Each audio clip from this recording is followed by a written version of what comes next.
கர்த்தர் நல்லவர் என்றே மறவேனே அவர் செய்த நன்மைகள் துதிப்பேன் என் வாழ்நாளெல்லாம் சொல்வேனே எல்லோருக்கும் என் கர்த்தர் நல்லவர் என்றே மீட்கப்பட்டேன் இயேசு இரத்தத்தினால் சுகமடைந்தேன் அவர் காயங்களால் போக்கினாரே பாவக்கரை நீக்கினாரே சாபங்களை மீட்கப்பட்டேன் இயேசு இரத்தத்தினால் சுகமடைந்தேன் அவர் காயங்களால் போக்கினாரே பாவங்களை நீக்கினாரே சாபங்களை அல்லேலூயா முற்றிலும் ஜெயம்பெற்றேன் அல்லேலூயா ஜெயம்பெற்றேன் அல்லேலூயா முற்றிலும் ஜெயம்பெற்றேன் அல்லேலூயா ஜெயத்தின் மேல் ஜெயம்பெற்றேன் பெற்றேனே சீலாக்கியமே கூப்பிடைய தந்தையன இல்லையே ஒருபோதும் நான் அடிமை பிள்ளையின் அதிகாரம் தந்தார் பெற்றேனே சீலாக்கியமே கூப்பிடைய தந்தையன இல்லையே ஒருபோதும் நான் அடிமை பிள்ளையின் அதிகாரம் ஹல்லேலூயா ஆமென் மீட்கப்பட்டேன் இயேசு இரத்தத்தினால் சுகமடைந்தேன் அவர் காயங்களால் போக்கினாரே பாவங்களை நீக்கினாரே சாபங்களை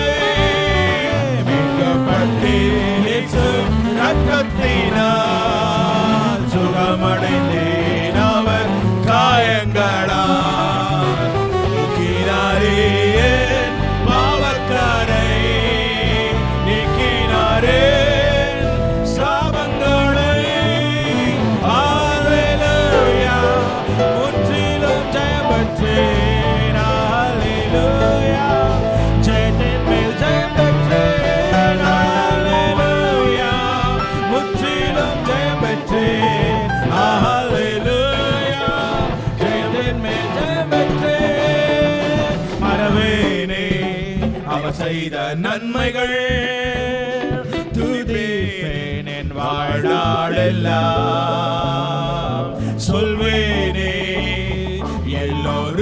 எல்லோருக்கும் என் கர்த்தர் நல்லவர் என்றே மறவேனே அவர் செய்த நன்மைகள் துதிப்பேன் என் வாழ்நாளெல்லாம் சொல்வேனே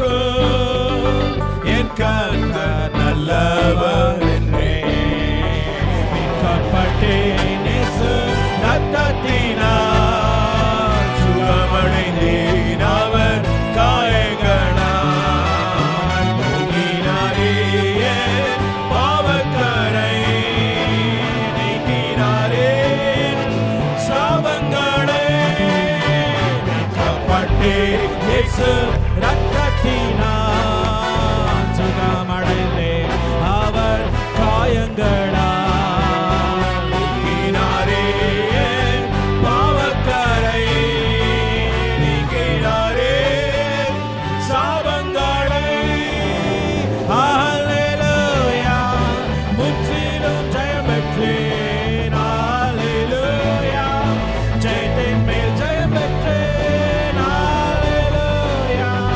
முற்றிலும் ஜெயம்பெற்றேன் அல்லேலூயா ஜெயத்தின் மேல் ஜெயம்பெற்றேன் அல்லேலூயா முற்றிலும் ஜெயம்பெற்றேன் அல்லேலூயா ஜெயத்தின் மேல் ஜெயம்பெற்றேன் அல்லேலூயா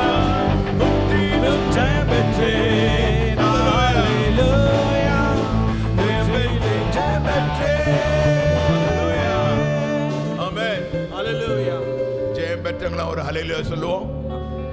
ஹல்லேலூயா. ஆமென். போதாது. ஹல்லேலூயா. ஹல்லேலூயா. ஆமென். கர்த்தரால் நாம் ஜெயத்தை பெற்றிருக்கிறோம். நிச்சயமாகவே அவருடைய பிள்ளைகளாய் இந்த வேளையிலே அதை ருசித்து நாம் பாடுவோம். அடுத்த பாடல் 14வது பாடல். கர்த்தர் மேல் நம்பிக்கை வைக்கும் மனுஷன் நான், கர்த்தரை நம்பிக்கையாய் கொண்ட மனுஷன் நான் என்கிற பாடல். பாடல் தெரிந்தவங்க எங்களோடு கூட சேர்ந்து பாடும்படியாக கேட்டுக்கொள்கிறேன். அதில் ஒரு சரணம் இவ்விதமாக இருக்கிறது. உஷ்ணம் வருவதை பாராமல் என் இலைகள் பச்சையாய் இருக்கும், மழை தாட்சியான வருஷங்களிலும் வருத்தமின்றி கனி கொடுக்கும், என் வேர்கள் தண்ணீருக்குள், என் நம்பிக்கை இயேசுவின் மேல். அல்லேலூயா. பாடுவோம். எழும்பி நின்று நாம் எல்லாரும் பாடலாம். கர்த்தர் மேல் பாரத்தை வைத்து விட்டேன், அவரே என்னை ஆதரிப்பார். கர்த்தரையே நான் நம்பிடுவேன், ஒருபோதும் தள்ளாட விட மாட்டார்.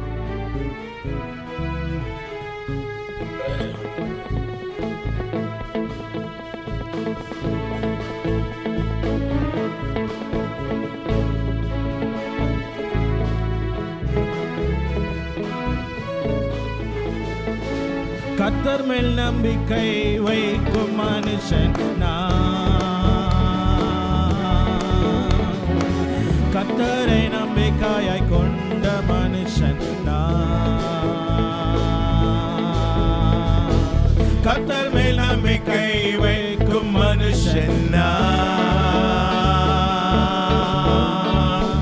கர்த்தரை நம்பிக்கையாய் கொண்ட மனுஷன் நான்.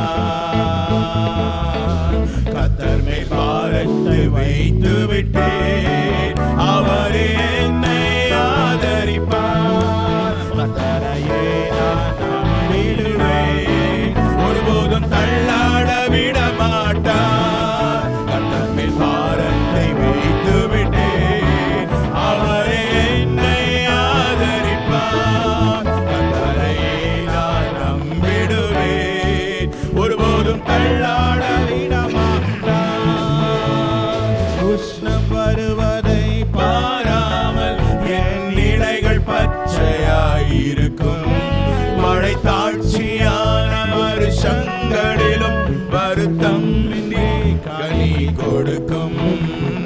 உஷ்ணம் வருவதை பாராமல் என் இலைகள் பச்சையாயிருக்கும், மழை தாட்சியான வருஷங்களிலும் வருத்தம் இன்றி கனி கொடுக்கும்.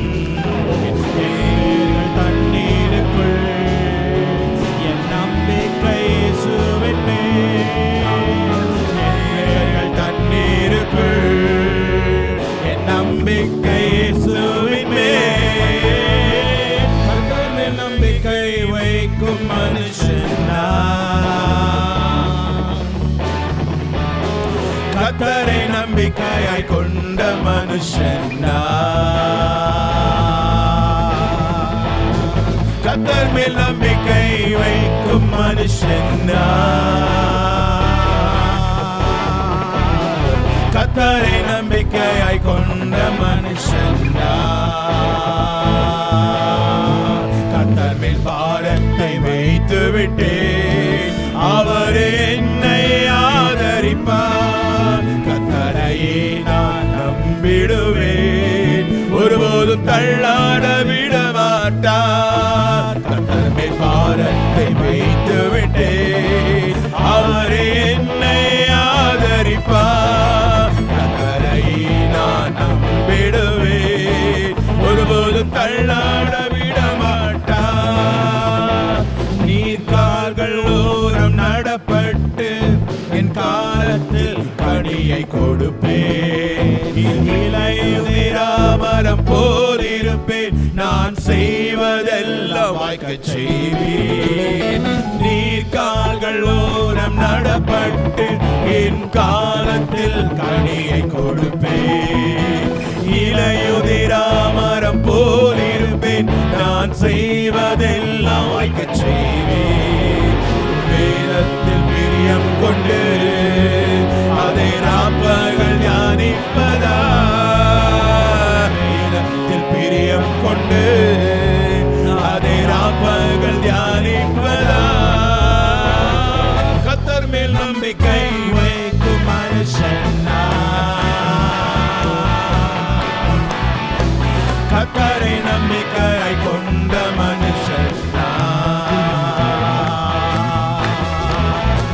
கர்த்தர் மேல் நம்பிக்கை வைக்கும் மனுஷன் கர்த்தரை நம்பிக்கையாய் கொண்ட மனுஷன்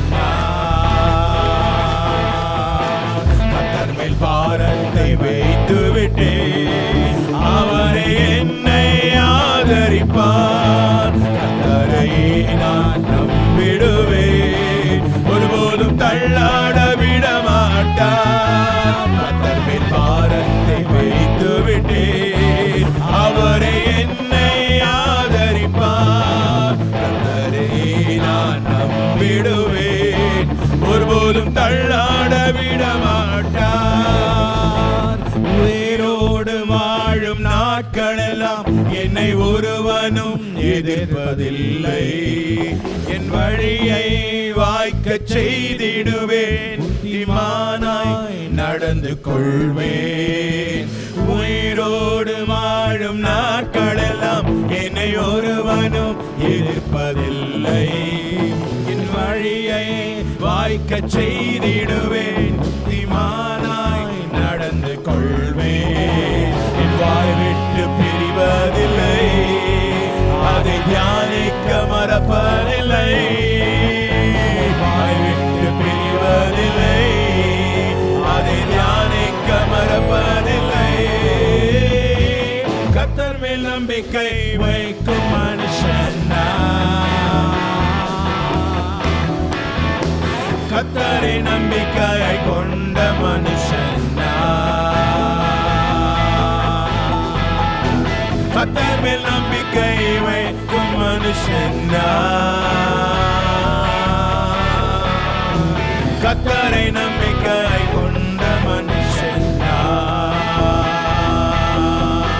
கர்த்தரை பாரத்தை வைத்து விட்டேன், அவரே என்னை ஆதரிப்பார். கர்த்தரையே நான் நம்பிடுவேன், ஒருபோதும் தள்ளாட விட மாட்டார். கர்த்தர் மேல் பாரத்தை வைத்து விட்டேன், அவரை என்னை ஆதரிப்பார். கர்த்தரையே நான் நம்பிடுவேன், ஒருபோதும் தள்ளாட உஷ்ணம் வருவதை பாராமல் உஷ்ணம் வருவதை பாராமல் என் இலைகள் பச்சையாயிருக்கும். மழை தாழ்ச்சியான வருஷங்களிலும் வருத்தம் இன்றி கனி கொடுக்கும். உஷ்ணம் வருவதை பாராமல் என் இலைகள் பச்சையாயிருக்கும். மழை தாழ்ச்சியான வருஷங்களிலும் வருத்தம் இன்றி கனி கொடுக்கும். என் வேர்கள் தண்ணீருக்குள், என் நம்பிக்கை இயேசுவின் மேல். என் வேர்கள் தண்ணீருக்குள், என் நம்பிக்கை இயேசுவின் மேல்.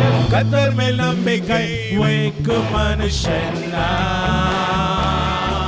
ஹல்லேலூயா. கர்த்தரை நம்பிக்கையாய் கொண்ட மனுஷன் கர்த்தர் மேல் நம்பிக்கை வைக்கும் மனுஷன் கர்த்தரை நம்பிக்கையாய் கொண்ட மனுஷன்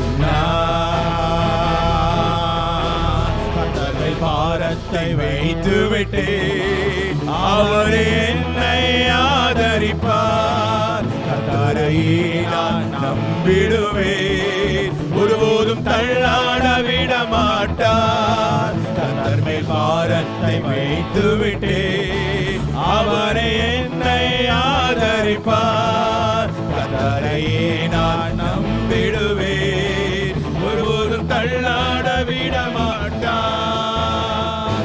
நீர்கால்கள் ஓரம் நடப்பட்டு என் காலத்தில் கனியை கொடுப்பேன். இலையுதிரா மரம் போல் இருப்பேன், நான் செய்வதெல்லாம் வாய்க்கச் செய்வேன். நீர்கால்கள் ஓரம் நடப்பட்டு என் காலத்தில் கனியை கொடுப்பேன். இலையுதிரா மரம் போல் இருப்பேன், நான் செய்வதெல்லாம் வாய்க்கச் செய்வேன்.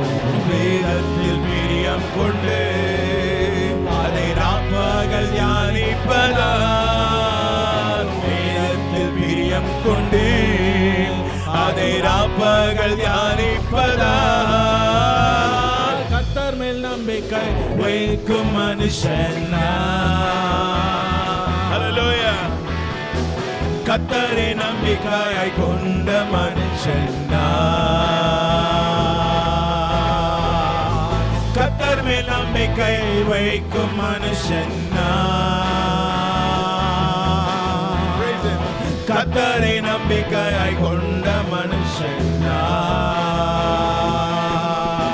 கர்த்தர் மேல் பாரத்தை வைத்து விட்டு அவர் என்னை ஆதரிப்பார். கர்த்தரை நான் நம்பிடுவேன், ஒருபோதும் தள்ளாட விட மாட்டார். கர்த்தர் மேல் பாரத்தை வைத்து விட்டேன், அவர் என்னை ஆதரிப்பார். கர்த்தரை நான் நம்பிடுவேன், ஒருபோதும் தள்ளாட விட மாட்டார்.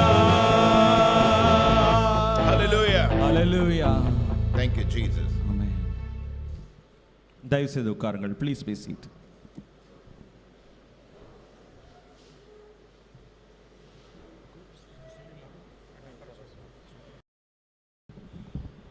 We'll now go to the ministry of God's word by our Pastor Daniel Joseph. இப்பொழுது கர்த்தருடைய வார்த்தைக்கு நேராக நாம் செல்லுவோம். போதகர் டேனியல் ஜோசப் அவர்கள் கர்த்தருடைய வார்த்தையை நமக்கு கொண்டு வருவார். Please listen to it carefully and take down notes. அதாவது அதாவது செய்தியை நன்றாக கவனித்து கேட்டு குறிப்புகளை எடுத்துக்கொள்ளுங்கள். Also note down your doubts and questions. உங்களுடைய சந்தேகங்கள் கேள்விகள் எல்லாவற்றையும் குறிப்பெடுத்துக் கொள்ளுங்கள். And we'll announce you later that we are going to do something.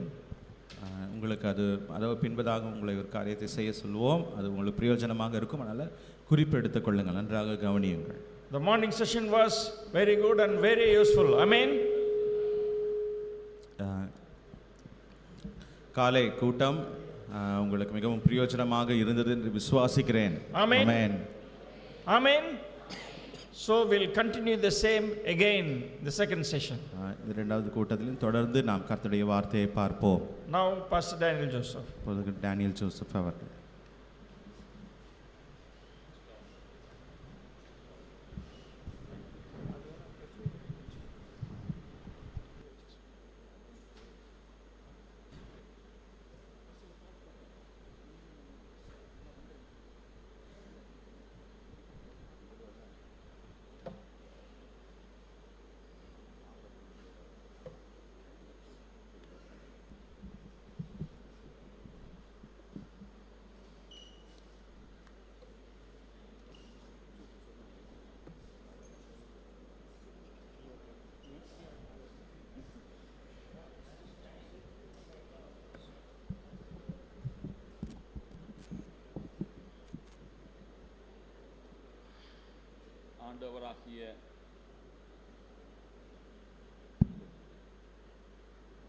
ஆண்டவராகிய இயேசுவின் நல்ல நாமத்தினாலே உங்களை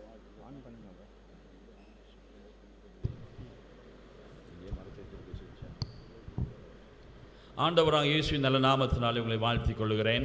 I greet each and every one of you in the name of our Lord and Savior Jesus Christ. தமிழர் திருநாளாம் பொங்கல் நாளிலே நாம் ஆண்டவர் சமூகத்தில் வந்து ஆண்டவரை பொங்கின இருதயத்தோடு ஆராதிக்கும்படியாக தேவன் கொடுத்த கிருபைக்காக தேவனுக்கு ஸ்தோத்திரம். Thank and praise God for this days of Pongal where we can come and worship the Lord and at the same time we can bubble with joy. Amen. Amen. நீங்கள் ஆமேன் சொல்லிதான் ஆகணும், அல்லேலூயா சொல்லிதான் ஆகணும். நான் நீங்கள் பொங்கி வழிறீங்கன்னு தெரிஞ்சால் அதான் உண்மையாக ஆண்டவருக்கு விருப்பம். Whether you say amen or not, but really if you are bubbling with joy, and that is what God desires. இப்படிப்பட்டதான ஒரு பொங்கல் நாளை ஆண்டவர் காண வேண்டும் என்று காத்திருக்கிறார். God is waiting that he should see such a day where he will bubble with joy. அப்போஸ்தலர் சபையாகிய சபையின் வாலிபர்களாகிய நீங்கள் இப்படி எப்போ பொங்கல் வரும், எப்போ நம்ம திருச்சிக்கு போவோம், எப்போ 3 நாட்கள் ஒன்றாக இருந்து ஐக்கியத்தோடு கூட காணப்பட்டு நாம் தேவ வார்த்தையை கேட்போம் என்றெல்லாம் சொல்லி உண்மையாக உள்ள உள்ளத்தின் ஆழத்திலிருந்து ஆண்டவருக்கு நேராக ஒரு பொங்கி வழிகிற ஒரு அனுபவத்தோடு வந்து நம்புகிறேன். I trust that you all would have been expecting when we will go during the days of this Pongal holidays for the youth camp, and then we will be there joyful, and then we will receive the word of God and be in the presence of God with such an expectation. You have come. உலகம் எவ்விதமாக வேண்டும் என்றாலும் Pongal கொண்டாடட்டும். Whatever it may be, let the whole world celebrate this Pongal. நம்ம ஆண்டவருக்கு பொங்கல் கொண்டாட போறது வித்தியாசமா. But the way that we celebrate is different. Not that we are celebrating, our Lord is going to celebrate the Pongal on a day. நாம் கொண்டாட போகிறோம் என்றல்ல, அவர் ஒரு நாள் கொண்டாட போகிறார். பொங்கல்னா என்ன? What is Pongal? அறுவடையின் ஒரு பண்டிகை. It is a feast of harvest. உங்களுக்கு தெரியும் நினைக்கிறேன். harvest. தமிழ்லாகி உங்களுக்கு நான் அதை பற்றி விளக்கமா சொல்ல தேவையில்லை நினைக்கிறேன். I don't have to tell that in detail to you.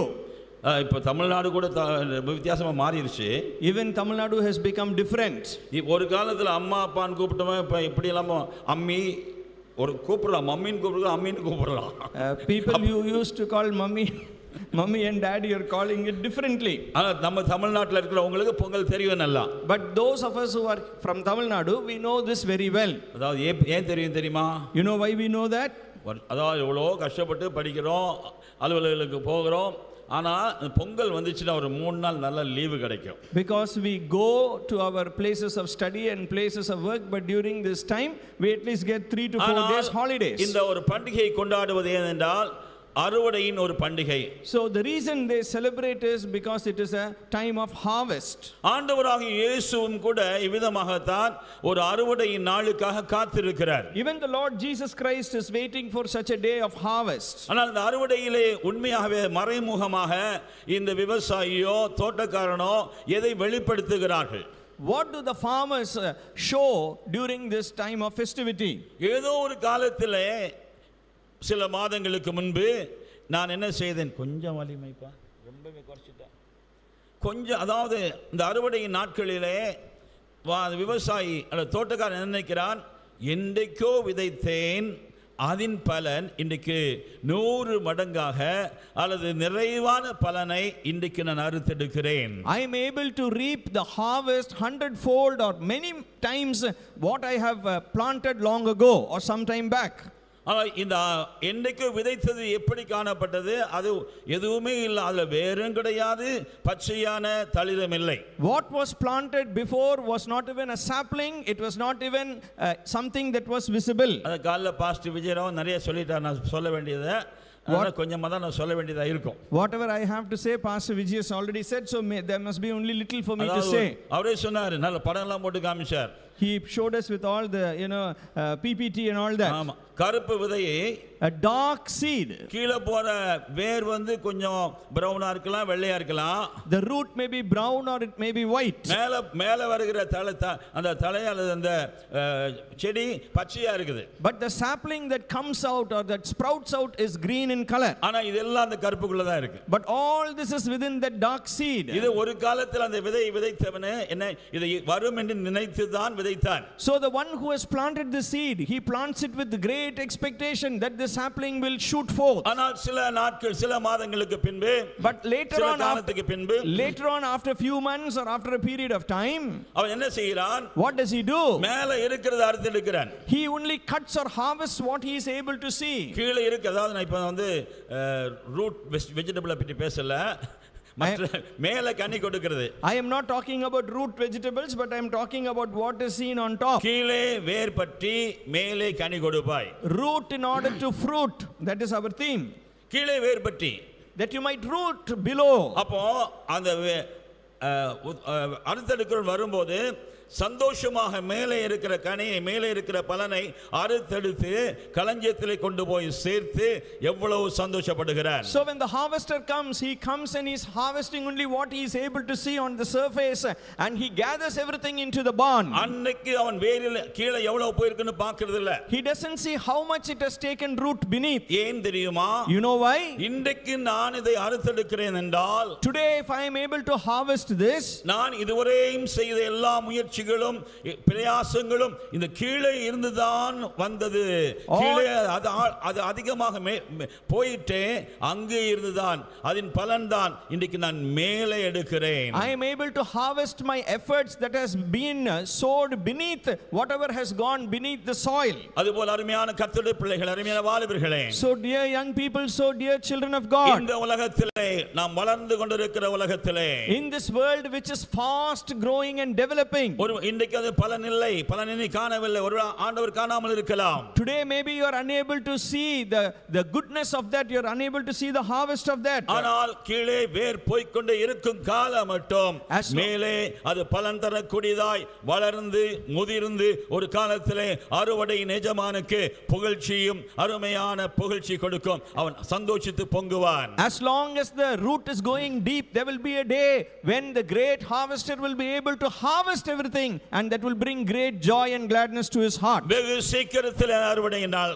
வரப்போகிறது. The day of harvest is going to come very quickly. கர்த்தராகிய இயேசு மேகத்திலே வருவார், கீழே வர மாட்டார். Jesus will not come down to this earth, he will appear in the cloud. எவ்வளவு வேர் போயிருக்குன்னு பார்க்க மாட்டார். He will not say how deep the root is. கனி வருதே என்று சொல்லி அதை அறுத்தெடுத்து அதை மேலே கொண்டு போவார். He will be only glad seeing that it is already ripe for the harvest, and he will harvest what is ripe and he will take it to அந்த himself. நாளுக்கு ஆயத்தமாக்கப்படும்படியாகத்தான் இன்றைக்கு உங்களுக்கு தேவன் இவ்விதமாக நாட்களை கொடுத்திருக்கிறார். The Lord has given you graciously these days so that you might be ready for the day of harvest.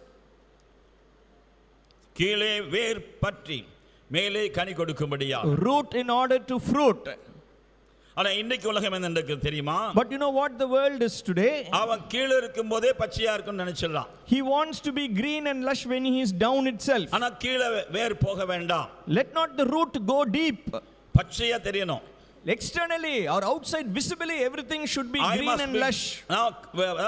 I must green. அதாவது இந்த செழிப்பு தான் தெரியணும் எல்லாருக்கும். Only me prospering must be seen. ஆனா அந்த செழிப்பு எங்கே இருந்து வருகிறது என்பதை அவன் உணரவே மாட்டான், கண்டுக்கிறதும் இல்லை. He doesn't understand or consider from where that kind of a prosperity comes.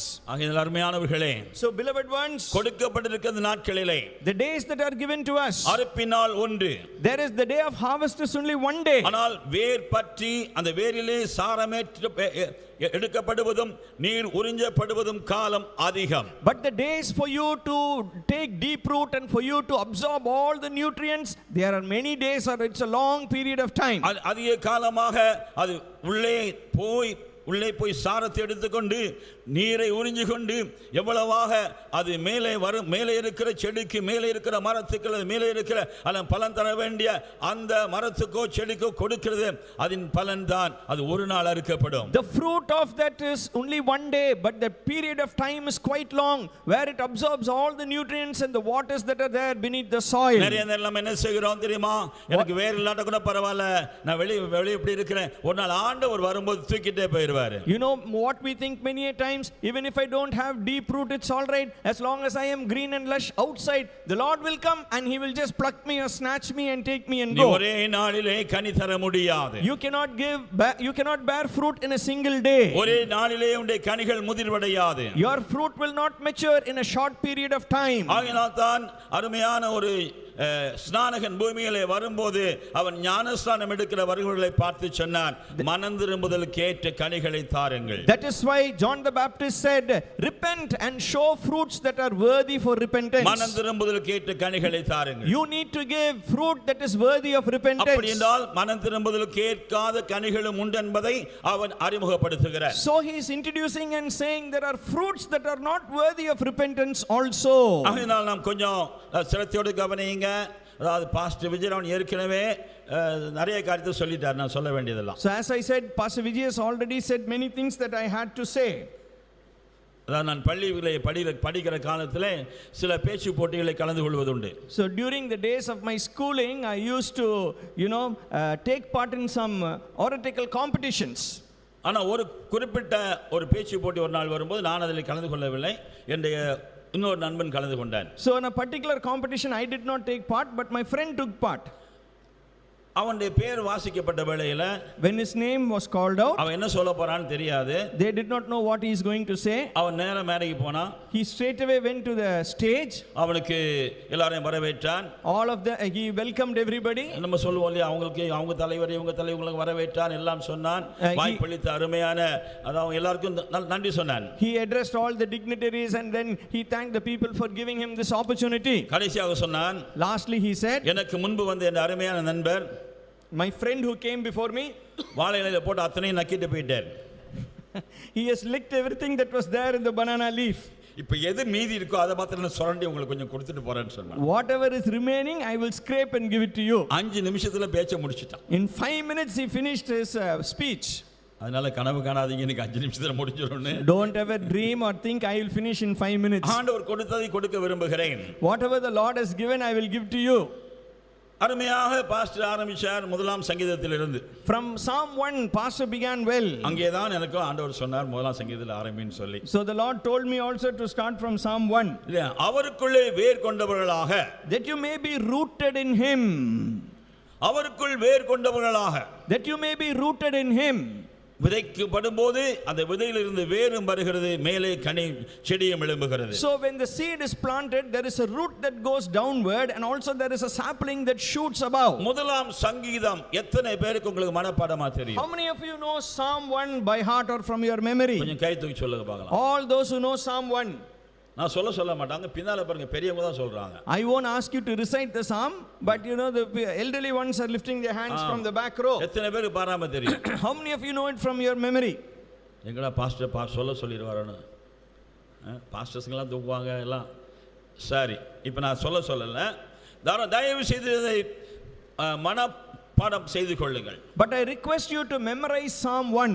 சங்கீதம் 23 மனப்பாடம் செய்யும்படியாக சொல்கிற அருமையான தாய்மாரே தகப்பன்மார் இருக்கிறீங்க. I know some நீ mothers. ஒரு காலத்தில் தாயாம் தகப்பனாய் வரும்போது 23ஆம் சங்கீதத்தை முதலாவது சொல்லிக் கொடுப்பதற்கு பதிலாக முதலாம் சங்கீதத்தை ஆரம்பி. I know that there are parents who teach the children Psalm 23. When you become a parent, instead of Psalm 23, teach them Psalm 1. Tell them to memorize Psalm 1. நான் தாழ்ச்சி அடைய மாட்டேன். The Lord is my shepherd, I shall not want. எங்க சபையில ஒரு பையன் சொன்னான். My a boy in my church said that. கர்த்தர் மேய்ப்பரா இருக்கிறார். The Lord is my shepherd. தெரியும்னு சொன்னான். He said, I know. தாழ்ச்சி அடைய மாட்டேன்னு தெரியுமா உனக்கு? Do you know what it is that I shall not want? புரியல அவனுக்கு. He did not understand what அம்மா that is. குழம்பு தாளிக்கிறது நினைச்சுக்குவான் அவன். என்ன தாழ்ச்சி அடையன்னா வேதாகமத்தில் சொல்லப்பட்டிருக்கிற வார்த்தை அவனுக்கு தெரியாது. He doesn't know the word that is there in the psalm. நான் சொல்றது 13-14 வயசு பையனை பத்தி சொல்றேன். I am talking about 13 or 14-year-old lad. அப்ப நீ பிள்ளைகளுக்கு சொல்லி கொடுக்கும்போது தயவு செய்து அதன் அர்த்தத்தையும் சொல்லி கொடுங்க. So when you teach the children the word of God, teach them the meaning of the word. ஆகையால் அருமையானவர்களே, So beloved ones, முதலாம் சங்கீதத்திலே இருந்து நாம் ஆரம்பிக்கும்படியாக நான் உங்களை கேட்டுக்கொள்கிறேன். I request you to start or to begin from Psalm 1. Pastor ஏற்கனவே சொல்லிட்டார் முதலாம் சங்கீதம் 3ஆம் வசனம். Psalm 1 and verse 3 was already told by pastor. எல்லாம் உங்களுக்கு ஸ்கிரீன்ல போடப்பட்டதை இப்போ போடப்பட்டா பார்த்து கொள்ளுங்க. It was all displayed in the screen for you.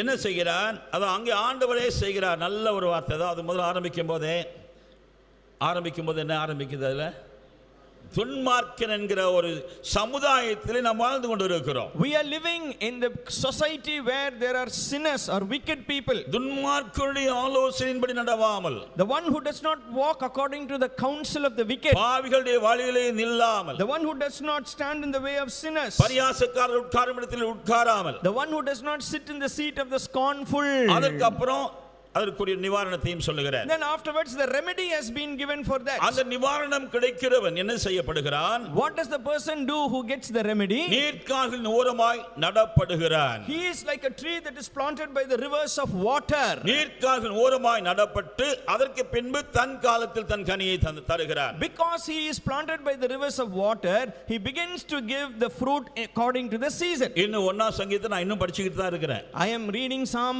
I'm studying Psalm 1 till now. இன்னும் முழுமையா படிச்சு முடிக்கல. I have not studied it fully. நீதிமான்களின் சபையிலே நிலவரமாய் காணப்படும்படி அந்த நாள் வரும் மட்டும் கர்த்தர் என்னை படிப்பிப்பாராக.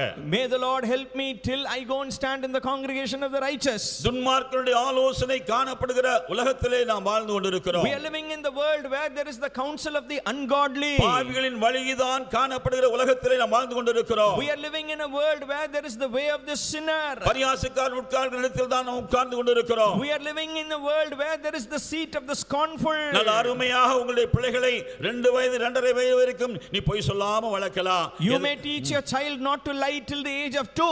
அப்படி செய்யறது இல்ல. Nobody does that. ஏன்னா அப்பா வீட்டில் இருக்கும்போது யாராவது பாச தேடி வந்தாருன்னா அப்பா போய் வெளியில போயிட்டாருன்னு சொல்லுன்னா அந்த ஒரு 2 வயசு பிள்ளைக்கு சொல்லி கொடுப்போம். அப்பா இல்லன்னு சொல்லுவோம். Because when the father is at home and somebody comes, the father tells the child to go and tell 2-year-old child to go and tell say your daddy is not at home. நம்ம விசுவாசிகள் யாரும் செய்யறது இல்ல. Our believers don't do that. மற்றவங்க செய்யலாம். But others may be doing that. நீங்க பாருங்க துன்மார்க்கருடைய ஆலோசனை நடவாமல் not according to the counsel of the ungodly. நீ துன்மார்க்கருடைய ஆலோசனை நடந்தால் என்ன சம்பவிக்கும்? What will happen if you walk according to the counsel of the ungodly?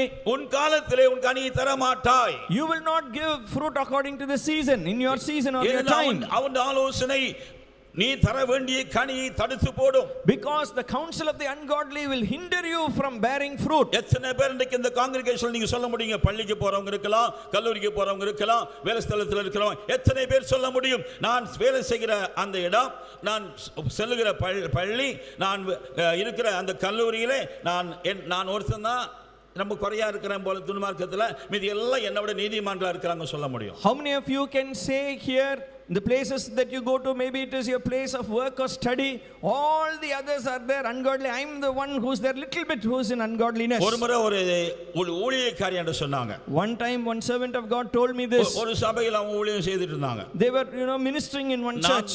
நான் தான் ரொம்ப மோசமான ஊழியக்காரி, ரொம்ப அதாவது துன்மார்க்கமான வாழ்க்கையெல்லாம் இருக்கு, ரொம்ப நீதிமான வாழ்க்கை இல்லைன்னு சொல்லி நான் நினைச்சீங்க வந்தேன். I came here thinking I am an ungodly person, I do not have much of good things within me. ஆனா இங்க வந்ததுக்கு அப்புறம் தான் தெரியுது. Only after I came here I came to understand. இந்த எல்லா துன்மார்க்கர்களும் நான் தான் பெரிய துன்மார்க்கன், நான் சின்ன துன்மார்க்கன். I am the least among all the ungodly here. அருமையானவர்களே, beloved ones, ஆங்கிலத்தில் இருக்குது ungodlyன்னு. நம்ம என்ன செய்கிறோம்? அப்படிப்பட்ட வாழ்க்கையிலே காணப்படுகிறோம். We are found in such kind of an environment. ஆனால் அப்படிப்பட்ட காலத்திலே நமக்குள்ளே வெளியே காணப்படாத ஒன்று உண்டாகும்படியாகத்தான் கிறிஸ்து இயேசுவை தேவன் நமக்காக கொடுத்தார். God the Father gave Jesus Christ for us so that something that is invisible might be found within us. துன்மார்க்கருடைய ஆலோசனைக்கு நீ விலகி நடக்கும்படியாகவே ஆண்டவராகிய இயேசுவை தேவன் கொடுத்தார். God the Father has given Jesus Christ so that you might shun the way of the ungodly. வேதத்தையும் நமக்கு கொடுத்திருக்கிறார். He has given us also the scripture. பாவிகளின் வழியிலே நில்லாதே. Don't stand in the way of sinners. பாவிகளின் வழி, way of the sinner. பாவினா யாரு? Who is a sinner? நம்ம சாதாரண முத்திரை போட்டுருவோம், ஏதாவது வேலை இந்த மாதிரி செய்யறவங்க எல்லாம் பாவின்னு முத்திரை போட்டுருவோம். We begin to brand people according to their action as sinners. கர்த்தருக்கு பிரியமானதை செய்யாத எல்லாருமே பாவிகள் தான். All those who displease the Lord are sinners. அடுத்து சொல்றா பரியாசக்காரன் உட்கார்ந்த இடத்துல உட்காராதே. Then he says, do not sit in the seat of the scornful. நம்முடைய பிள்ளைகளோ நாம் வெளியே செல்லும் போது நம்ம சுற்றிலும் யார் இருக்கிறா? When we go out, who are the ones who are surrounding us? பரியாசக்காரர். The scornful are there. பரியாசக்காரர்னா நம்ம நினைக்கிறோம் இந்த மாதிரி கேலி பேசி ஏதோ நக்கல் அடிக்கிறது நம்ம நினைப்போம். ஒரு விதத்துல கொஞ்சம் உண்மைதான். We think people who have fun and have a joke or who criticize others are scornful. That is true to an extent. ஆனால் கடைசி காலத்திலே but in the last days who are the scornful? பரியாசக்காரரை குறித்து அருமையாக நிருபத்திலே வாசிக்கிறோம். We read about the scornful wonderfully in the epistle. என்ன சொல்கிறார்? அவர் வருகிறார் என்கிற வாக்குத்தத்தம் எங்கே என்று சொல்லி அதை கேள்வி கேட்டு அதற்கு பலவிதமான சந்தேகங்களை எழுப்பி அதற்கு விரோதமாய் பேசுகிற அநேக மக்கள் உண்டு, கிறிஸ்தவ சபைகளிலும் உண்டு. There are many people who question and ask where is the day of his coming, and he calls those people who scornfully say that. அவளை குறித்து தான் வேதம் பரியாசக்காரர் என்று திட்டவட்டமாக சொல்கிறது. The Bible is very clear and it calls such people as scornful.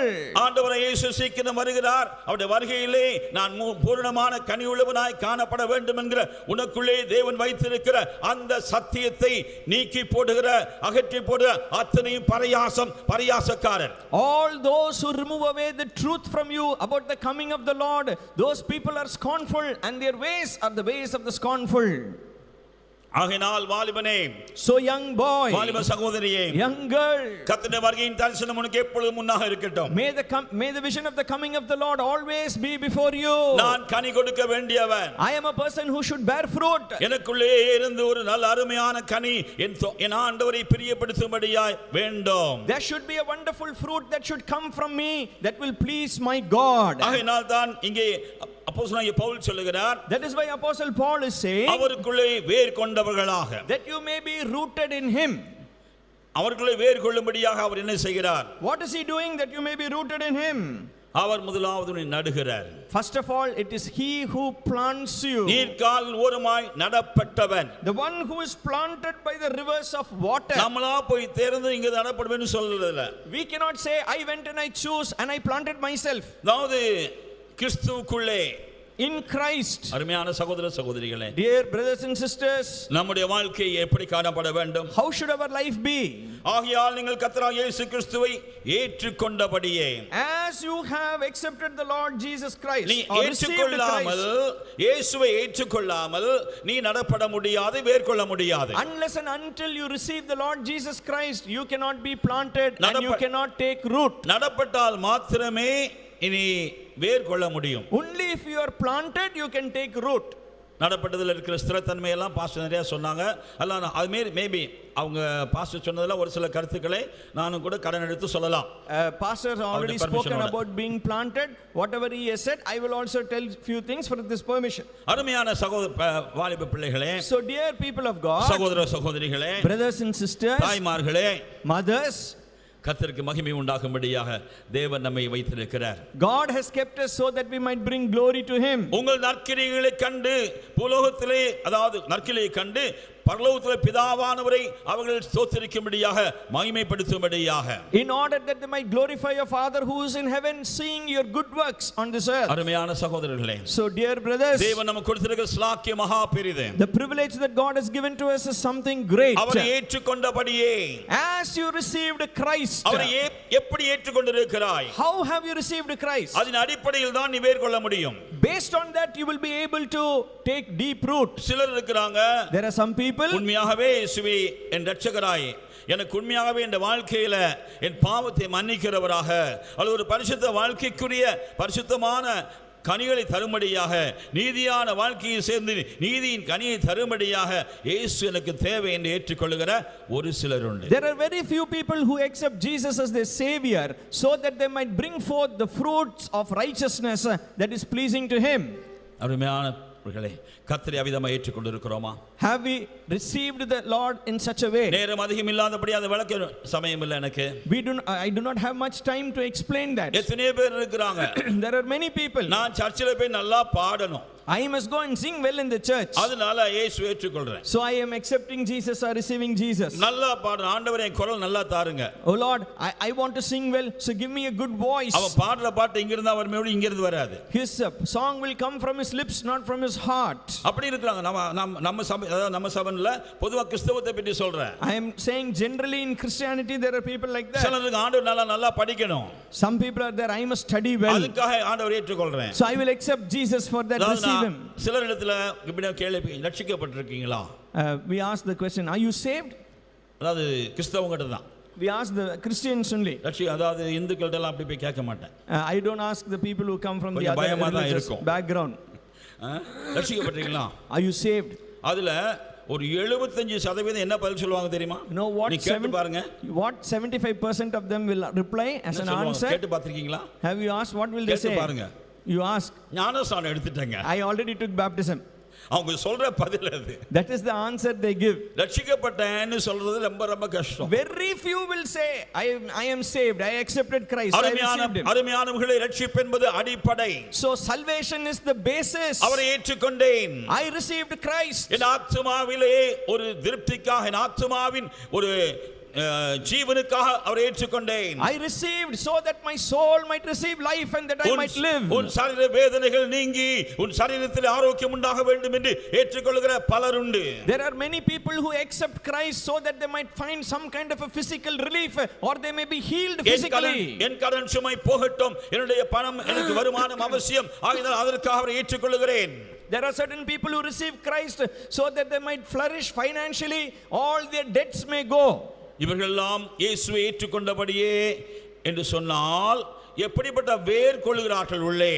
So if you consider them the way in which they have received Christ, you நான் can think how they will take root. இயேசுவை ஆராதிக்கிறேன், இயேசுவை நம்புவேன், இயேசுவுக்காக ஆலயத்துக்கு வருவேன், எனக்கு பணம் கிடைக்கிற வரைக்கும், பணம் கொடுக்கிற வரைக்கும். As long as Jesus gives me money, I will come to church, I will seek him, I will sing, I will read the scriptures, I will do things for him. சரீர சுகத்துக்காக ஆண்டவரை ஏற்றுக்கொள்கிறவர்கள் என்ன சொன்ன, சரீரத்தில் நல்ல ஆரோக்கியம் இருக்கிற வரைக்கும் ஆண்டவர் எனக்கு சுகம் கொடுத்திருக்கிறார், தலைவலி வந்தாலும் எனக்கு சுகம் கொடுக்கிறார், எது வந்தாலும் ஆண்டவர் சுகம் கொடுக்கிறார், சுகம் கொடுக்கிறார். ஸ்தோத்திரம் ஸ்தோத்திரம் ஸ்தோத்திரம். So those who have received Christ because of their healing, as long as Christ gives them good health and strength, அங்கேயும் ஒரு வேர் உள்ளே போகத்தான் ஆரம்பிக்கிறது. even there is a root that is going.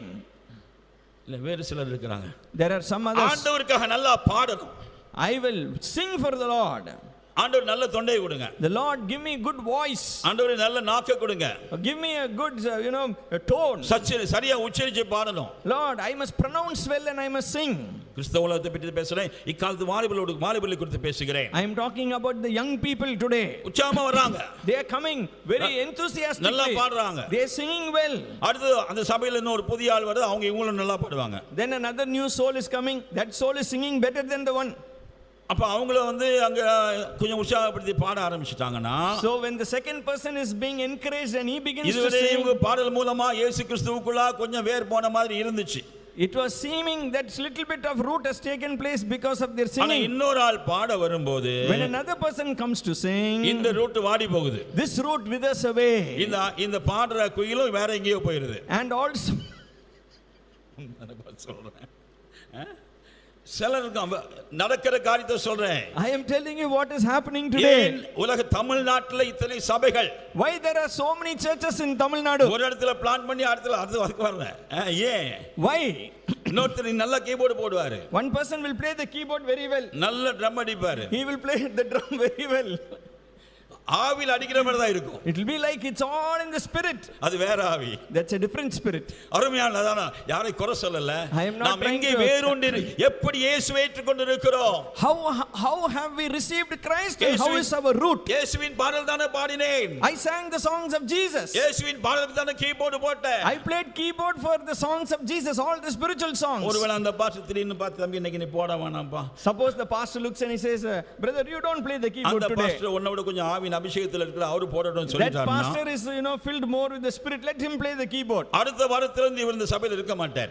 Next week he will not be in the same church. அவ்வளவுதான். எத்தனை இடத்துல வா தம்பின்னு கூப்பிடுறதுக்கு நிறைய பேர் இருக்கிறாங்களே, There are thousands of people to welcome you. அங்க போய் நடப்படுவார். You will go and you will be planted there. இதனால தான் இன்னைக்கு அருமையான அநேக வாலிபர்கள் தவறி போகிறார்கள். That is why many young people are being misled today. ஆண்டவரால் நடப்பட்டிருக்கிற என்கிற அறிவுக்குள்ளாக வராதபடிக்கு கிறிஸ்துவினாலே அதாவது நீங்கள் அவரை ஏற்றுக்கொண்டபடி, எதற்காக ஏற்றுக்கொண்டிருக்கிறேன் என்ன, நான் அவரை ஏற்றுக்கொண்டது இதற்காகவும் கூட தான், இதெல்லாம் அதில் இருக்கு இல்லையா. ஆனால் இதை காட்டிலும் நித்திய ஜீவனிலே நான் வளர்ந்து நித்திய ஜீவனுக்கான கனியை தரும்படியா இயேசுவை நான் ஏற்றுக்கொண்டிருக்கிறேன். ஹல்லேலூயா. As you have received Christ, all these things may be, but the ultimate and the most important thing for receiving Christ is that I might have eternal life. இந்த உலக பிரகாரமான காரியங்களுக்காய் நான் இயேசுவை ஏற்றுக்கொள்ளவில்லை. I have not received Christ for all these worldly outward things. அது உலக பிரகாரமான நன்மைகளுக்கோ மேன்மைகளுக்கோ செல்வாக்குகளுக்கோ செல்வத்துக்கோ நான் ஆண்டவரை ஏற்றுக்கொள்ளவில்லை. I have not received Jesus Christ for the worldly prosperity or for the worldly fame and name. நான் கிறிஸ்துவை ஏற்றுக்கொண்டது ஏன்? Why have I received Christ? எனக்கு நான் வேரூன்ற வேண்டும், எங்கேயாவது Somewhere I must take deep root. நான் எங்கேயாவது நிலைத்திருக்க வேண்டும். I must be planted somewhere. எந்த புயலும் எந்த விதமான காற்றும் என்னை அசைக்க முடியாதபடிக்கு நான் எங்கேயோ வேரூன்ற வேண்டும். Whatever may be the storms and the winds that blow, so that I may not be shaken, I must be planted, so I may take deep root. அப்படி ஏற்றுக்கொண்டவர்கள் கிறிஸ்துவ சந்தோஷமான ஆவிக்குரிய ஆசீர்வாதமாய் இருக்கிறார். Only those people who have received Christ with such an aim and motive, they are the ones who are a real joy and a blessing. நான் இயேசு கிறிஸ்துவுக்குள்ளே வேரூன்ற வேண்டும். I must take deep root in எனக்கு Jesus. வேற எங்கேயும் வேர் வேண்டாம். I do not want to be rooted anywhere else இன்னைக்கு or in anybody அருமையான என்னை else. கேட்டுக்கொண்டிருக்கிறவர்களே, எங்கே எல்லாம் நீங்கள் வேரூன்றி இருக்கிறீர்கள்? Beloved ones who are hearing, just consider where your roots are found. பணத்திலே வேரூன்றி இருக்கிறாயா? Are you rooted in money? ஆண்டவர் இயேசு பூமியில் இருக்கும்போது சொன்னார் ஒரு அருமையான விவசாயியை குறித்து. Jesus, when he was here upon this earth, he spoke about a wonderful farmer. அவன் ரொம்ப சந்தோஷப்பட்டான். He was very happy and glad. அவனுடைய வாழ்க்கையிலும் ஒரு பொங்கல் வந்தது. There was a pongal even in his அந்த life. பொங்கலில் அவன் என்ன செய்கிறான்? What does he do in that pongal? நான் என்னுடைய எல்லா களஞ்சியங்களையும் இடித்து போடுவேன், பெருசா கட்டிடுவேன். I will break down all my barns, my storehouses, and I will build bigger ones.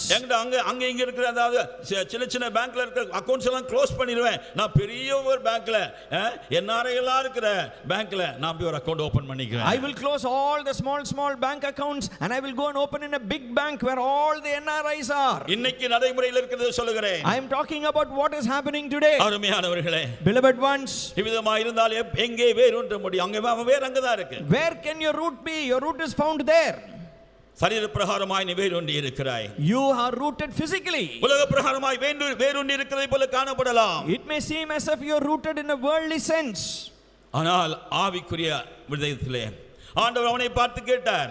The Lord looked at him and asked him a அவன் question. நினைச்சான், என்னுடைய ஞானத்தினால, இந்த அறிவினால, இந்த முயற்சியினால, இந்த பயிற்சியினால எவ்வளவு சம்பாதிச்சிட்டேன் பாத்தீங்களா? I have earned so much because of my hard labor, because of my intelligence and my experience. அதுக்கு ஆண்டவர் சொல்லுவான்.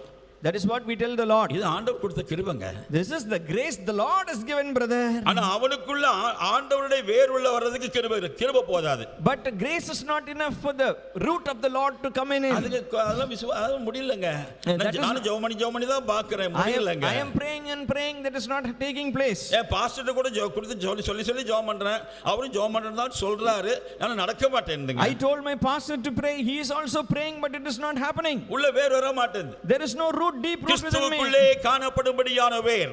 The root where you should be found in Christ. அருமையானவர்களே, அது அவசியம். Beloved ones, that is important. உலக பிரகாரமான அந்த வேரூன்றினவனை குறித்து ஆண்டவருடைய வார்த்தை இவ்விதமாக வந்தது. This is how the word of the Lord came to the one who was rooted in the world. நீ ஞானம் அறிவு என்று சொல்லப்படுபவர்கள் என்னுடைய பார்வையிலே மதிகேடும் புத்தியினமுமே. All those things that you call as wisdom and knowledge and intellect, in my sight they are foolishness. அருமையானவர்களே, Beloved ones, எங்கே நாம் இருக்கிறோம்? where are we? நாம் எங்கே இருக்கிறோம்? Where are we? மதிகேடனே அழைக்கிற நிலவரத்திலா அல்லது மதி உள்ளவனே புத்திசாலியே அழைக்கும்படியா? Are we in a state where the Lord is able to look and call us as wise people, or is he looking at you and me and calling us as fools? இவனை குறித்து சொல்லப்படுவது நம்மை குறித்து சொல்லப்படக்கூடாது. What has been told about him should not be told about us. நீ உன்னுடைய பயிற்சியினாலும் முயற்சியினாலும் உலகத்திலே காணப்படுகிற கனியை சம்பாதித்து அதுதான் கனி, அதுதான் நிறைவான பலன் சொல்லுகிறதை விட ஆண்டவர் பார்த்து நிறைவான பலன் இன்றைக்கு நான் பார்க்கின்ற சொல்லும்படியாய் மத்தியாகத்தில் வரும்போது அவர் உன்னை ஏற்றுக்கொள்ள வேண்டும். More than using your intellect and all your talents and all your experiences and gaining some kind of a fruit and saying this is the fruit, more than that, when he comes in the midair, he must be able to say that you are a fruitful person. கொலோசியர் 2:3 நாம் வாசிக்கிறோம். That is what we read in Colossians chapter 2. அவருக்குள் ஞானம் அறிவு என்பவைகளின் பொக்கிஷங்கள் எல்லாம் அடங்கி இருக்கிறது. The word of God says in him is found all the treasures of wisdom and knowledge. அவருக்குள் அடங்கி இருக்கிறது. All the wisdoms of treasure and knowledge are found in him. யாருக்குள் அடங்கி இருக்கிறதோ அவருக்குள்ளே நீ வேர் கொள்ளும்படியாக. In whom the treasure of wisdom and knowledge is, you should be rooted in him. நாம் தைரியமா சொல்ல முடியுமா? Can we say very boldly? அதாவது யாருக்குள்ளே ஞானம் அறிவு என்கிற பொக்கிஷம் அடங்கி இருக்கிறதோ அந்த பொக்கிஷத்துக்குள்ளே நான் வேர் கொண்டு இருக்கிறேன். In whom is found the treasures of wisdom and understanding, I am rooted, or my roots are in him. அதை குறித்து தான் முதலாம் சங்கீதத்திலே சங்கீதக்காரன் நல்லா சொல்கிறான். That is what the psalmist says in Psalm 1. என்ன? நான் இரவும் பகலும் நான் அவருடைய வேதத்தில் பிரியமாயிருந்து the one who shall delight in his அவருக்குள் Lord அடங்கி இருக்கிற day and ஞானத்தையும் night. அவருக்குள் அடங்கி இருக்கிற ஞானத்தையும் பொக்கிஷத்தையும் குறித்து உனக்குள்ளே உணர்வை கொடுப்பது, சொல்லிக் கொடுப்பது மாத்திரமல்ல, உனக்குள்ளே அறிவை உணர்த்துவது, உனக்குள்ளே ஞானத்தை பலப்படுத்துவது கர்த்தருடைய வசனம். Not only to give you a sense about the wisdom and the treasures of wisdom and knowledge found in him, but also for you to be instructed in that and for you to have a conviction about that. அவருடைய வேதத்திலே பிரியமாயிருந்து, that you might be delighted in his word. ஏனென்றால் அந்த வேதத்தில் தான் உனக்கு சாரமும் உனக்கு தேவையான நீரும் உட்கொள்ளப்படுகிறது. Because all the nutrients and the necessary water is coming to you from that word. நாமெல்லாம் ஸ்லாக்கியம் பெற்ற அருமையான தேவ பிள்ளைகள். We are wonderful people of God who are privileged this evening, இந்த this வேதம் afternoon. நமக்கு இல்லாமல் இருந்திருக்கும் என்றால், If we do not have the scripture, நமக்கு வளர்ச்சியே கிடையாது. we will not have life at all. கனி கொடுக்கவும் முடியாது. We will not be able to bear fruit. ஆதி காலத்து பரிசுத்தவான்களை காட்டிலும் அதிகமாய் உங்களையும் என்னையும் ஆண்டவர் நேசித்திருக்கிறார். அவருக்கு மகிமை உண்டாகட்டும். Glory be to the name of the Lord, because the Lord has loved you and me so much. இன்றைக்கு இருக்கிற கனி கொடுக்கக்கூடிய அளவுக்கு இருக்கிற வேதம் அன்னைக்கு அவருடைய கையிலே இல்லை. During those days they did not have the scripture that would enable them to bear fruit, but today you and I have the scriptures of God that enables us to bear fruit for him. சங்கீதக்காரன் அவருடைய வேதத்தில் பிரியமாயிருந்து இரவு பகலும் வேதத்தில் தியானமாயிருக்கிற மனுஷன் பாக்கியவான் என்று சொன்னாரே, அன்னைக்கு இந்த அதாவது கொலோசியர் நிருபம் கிடையாது. The psalmist who said, the blessed is the man who will delight in his Lord day and night, he did not have the book of Colossians on that day. தேவன் நமக்கு கொடுத்ததை குறித்து அதிகமாக மதிப்பிடுவோமாக. Let us really value what God has given to us. ஆண்டவருக்கு நன்றி சொல்லுவோமாக. Let us thank the Lord. ஆகினாலே நம்ம துன்மார்க்கனுடைய ஆலோசனை எனக்கு வேண்டாம் என்று நீ விரும்பினால், if you desire that you want to refuse the counsel of the ungodly, ஆலோசனை கர்த்தராகிய ஆண்டவராகிய இயேசுவுக்குள்ளே வேர் கொள்ளும்படி தீர்மானிப்பாயாக. may you decide that you might find your roots or take roots into Jesus Christ, who is the wonderful counselor. பாவிகளின் வழி எனக்கு வேண்டாம் என்று நீ தீர்மானித்தால், if you refuse the way of the sinner, நீதிமான்களின் வழியை உனக்கு கற்றுத் தரும்படியாக வழியை நடத்தும்படியாக ஆண்டவராகிய இயேசு உனக்காய் காணப்படுவதை விசுவாசிப்பாயாக. may you believe that Jesus Christ is there so that he might show you and teach you the way of the righteous, that you may be established in that. பரியாசக்காரன் உட்காரும் இடத்திலே உட்கார மாட்டேன் என்று நீ தீர்மானிப்பாய் என்றால், உன்னுடைய எல்லா பாவத்தையும் தன்னை ஏற்றுக்கொண்டு நீ பரிகசிக்கப்பட முடியாதபடிக்கு உன்னை மாற்றும்படியாக தன் ஜீவனையே கொடுத்து உன்னை பரிசுத்தமாக்கும்படியாக கல்வாரியிலே மரித்த இயேசுவை விசுவாசிப்பாயாக. if you want to refuse the way of the scornful, may you believe on the Lord Jesus Christ, who bore all your sin and unrighteousness and wickedness, so that you may not be scorned at. எந்த ஒருவன் இயேசு வருவது குறித்து சந்தேகிக்கிறானோ அவன் இயேசு வந்ததை குறித்தும் சந்தேகிப்பான். The one who really doubts about the coming of the Lord will definitely doubt that Jesus came first time. எந்த ஒரு மனுஷன் இயேசு எனக்காக வரப்போகிறாரா இல்லையா என்கிறதான ஒரு சந்தேகத்துக்குள்ளாய் ஊசலாடி கொண்டிருக்கிறானோ அவனும் இயேசு எனக்காக மரித்தாரா மற்றவர்களுக்காக மரித்தாங்க சந்தேகத்தில் தான் வாழ்வான். If a person is doubtful whether Jesus is going to come for me or not, definitely he is going to be doubtful whether Jesus died for him or not. நீ அவரை ஏற்றுக்கொண்டபடியே, as you received Christ, எனக்காக மரித்தவர் எனக்காய் வருகிறார். the one who died for me is the one who is coming for me. நல்லா பாடுவோம், we sing it nicely, உற்சாகமா பாடுவோம். we sing it very, எனக்காய் மரித்தவர், the one who died for me, சீக்கிரம் வர்றாரு, he is coming soon. ஆனா அந்த பாட்டு எங்கிருந்து வரும் தெரியுமா? You know from where the song is coming? It comes only from our lips. இங்கிருந்து வராது. Doesn't come from our heart. இன்னைக்கு இயேசு உனக்காய் மரித்தார் என்று சொல்லி விசுவாசித்தால் உனக்காய் சீக்கிரம் வருகிறார் என்கிற பரிகாசமும் உன்னை விட்டு எடுத்துப்பட்டு போகும். If you really believe that Jesus is coming, is the one who died for you, definitely all the scornful words and doubtful words about his coming will be removed from you, that you may be rooted in Christ. அப்ப வேற ஆண்டவருக்குள்ள தான் போடும். Our root must go into him. நான் முதல்ல சொன்னேன்ல சிலர் வேற எங்கெங்கெல்லாம் போகும். In the beginning I said the certain roots are going somewhere else. அதாவது எங்க ஆலயத்துல ஒரு முறை நல்ல முருங்கை கம்புன்னு சொல்லி ஒருத்தர் கொடுத்தாங்க. Somebody gave us a very good plant, a drumstick plant. 1 metre நீளமா முருங்கைக்காய் இருக்கும், நீ கொண்டு வைங்க நல்லா காய்க்கும் உங்களுக்கு உதவும்னா. They said the drumstick will be 1 meter, you please take this sapling and go and plant it. ஒரு இடத்துல சொல்லி இந்த நட்டு வைங்கன்னு சொல்லியாச்சு. We said okay, plant it in one particular அது place. கொஞ்சம் அப்படியே லேசா ஒரு பட் மாதிரி சின்னதா வந்துச்சு. A small shoot came out. அடுத்த வாரம் இன்னும் கொஞ்சம் புத்திசாலி ஒருத்தர் வந்தாரு. The next week another more knowledgeable or wise person. அவர் சொன்னா எனக்கு அக்ரிகல்ச்சரை பற்றி கொஞ்சம் தெரியும். I know about agriculture. அவர் என்ன பண்ணார் தெரியுமா? You know what did he do? அங்க இருந்து புடுங்கி He plucked it from there. இன்னொரு இடத்துல கொண்டு வச்சார். He went and planted it in another உண்மையா place. நடந்தது சொல்றேன், பொய் இல்ல. I am telling you something that happened. It happened in the Puttur church. வச்சார். He planted it in another place. அப்ப முந்தி வச்சு யார் அதை எடுத்தா கொஞ்சம் வந்துச்சு இல்ல, அதுக்குள்ள போயிட்டார். அது வரும்போது லேசா கொஞ்சம் சின்ன வேர் இருந்துச்சு கீழே. The one who planted it first, he was saying who took it and planted it, and because there was a small root there. அதுக்கப்புறம் அவரோட புத்திசாலி இன்னொருத்தர் வந்தார். Another person who was wiser than him came. இங்கெல்லாம் வச்சா அது வளர்ந்துச்சுன்னா நாளைக்கு இந்த பூச்சி வரும், கம்பளி பூச்சி வந்துடும், இது ஆலயத்துக்கு அருகில் இருக்கு, இதை இங்க எடுத்துக்கொண்டு போய் முன்னால வைக்கலாம். Let us not keep it here because when it grows tomorrow all the insects will come. Let us take it and go and plant it in the front. இது முன்னால வச்சு They planted it in the front, shifting it. கடைசியா corporation தொட்டிக்கு போயிடுச்சு. At last it went into the corporation bin. இதே மாதிரி தான் நிறைய அருமையான மக்கள் இருக்கிறீங்க. அதை சொல்ல தயவு செய்து நான் யாரையும் குற்றப்படுத்தவில்லை. இங்கே கொஞ்சம் வேறு, அங்கே கொஞ்சம் வேறு, அப்படி கொஞ்சம் வேறு. நான் சொன்னேன் இல்லையா, அந்த வேரெல்லாம் எடுத்துட்டு ஆண்டவர் அந்த வேரெல்லாம் நம்ம அதாவது ஆண்டவரை நீங்க நாட்டுங்க, I will be happy. So people are having roots in different things and different places. Let us not be like that. Lord, you have planted me, my roots are in you. எந்த நீர்க்கால் ஓரமாய் நட வேண்டும் என்று தேவன் தீர்மானித்து வைத்திருக்கிறார். God has already decided by which riverside I should be planted. இந்த குடும்பத்துல மாத்திரம் நான் பிறக்காம வேற குடும்பத்துல பிறந்திருந்தேன்னா எவ்வளவு பக்திமானா இருப்பேன் தெரியுமா? If I was not born in this family only and I was born in another family, how spiritual I would have been. நீங்களும் நினைக்கலாம், நினைச்சிருப்பீங்க, சொல்ல மாட்டீங்க. சொல்லணும். You may not verbalize, but you might have thought போய் நான் பிள்ளையா பிறந்தேனே. I was born as a child to you. அந்த pastor வீட்ல நான் பிள்ளையா பிறந்தா எவ்வளவு நல்லா இருந்திருக்கும். Only if I was a pastor's son or a daughter. அந்த பாஸ்டர் வீட்ல பிள்ளையா பிறக்கும்போது தெரியும் எப்படி இருக்குன்னு. Only if you are born for a pastor you will know the difficulty of that.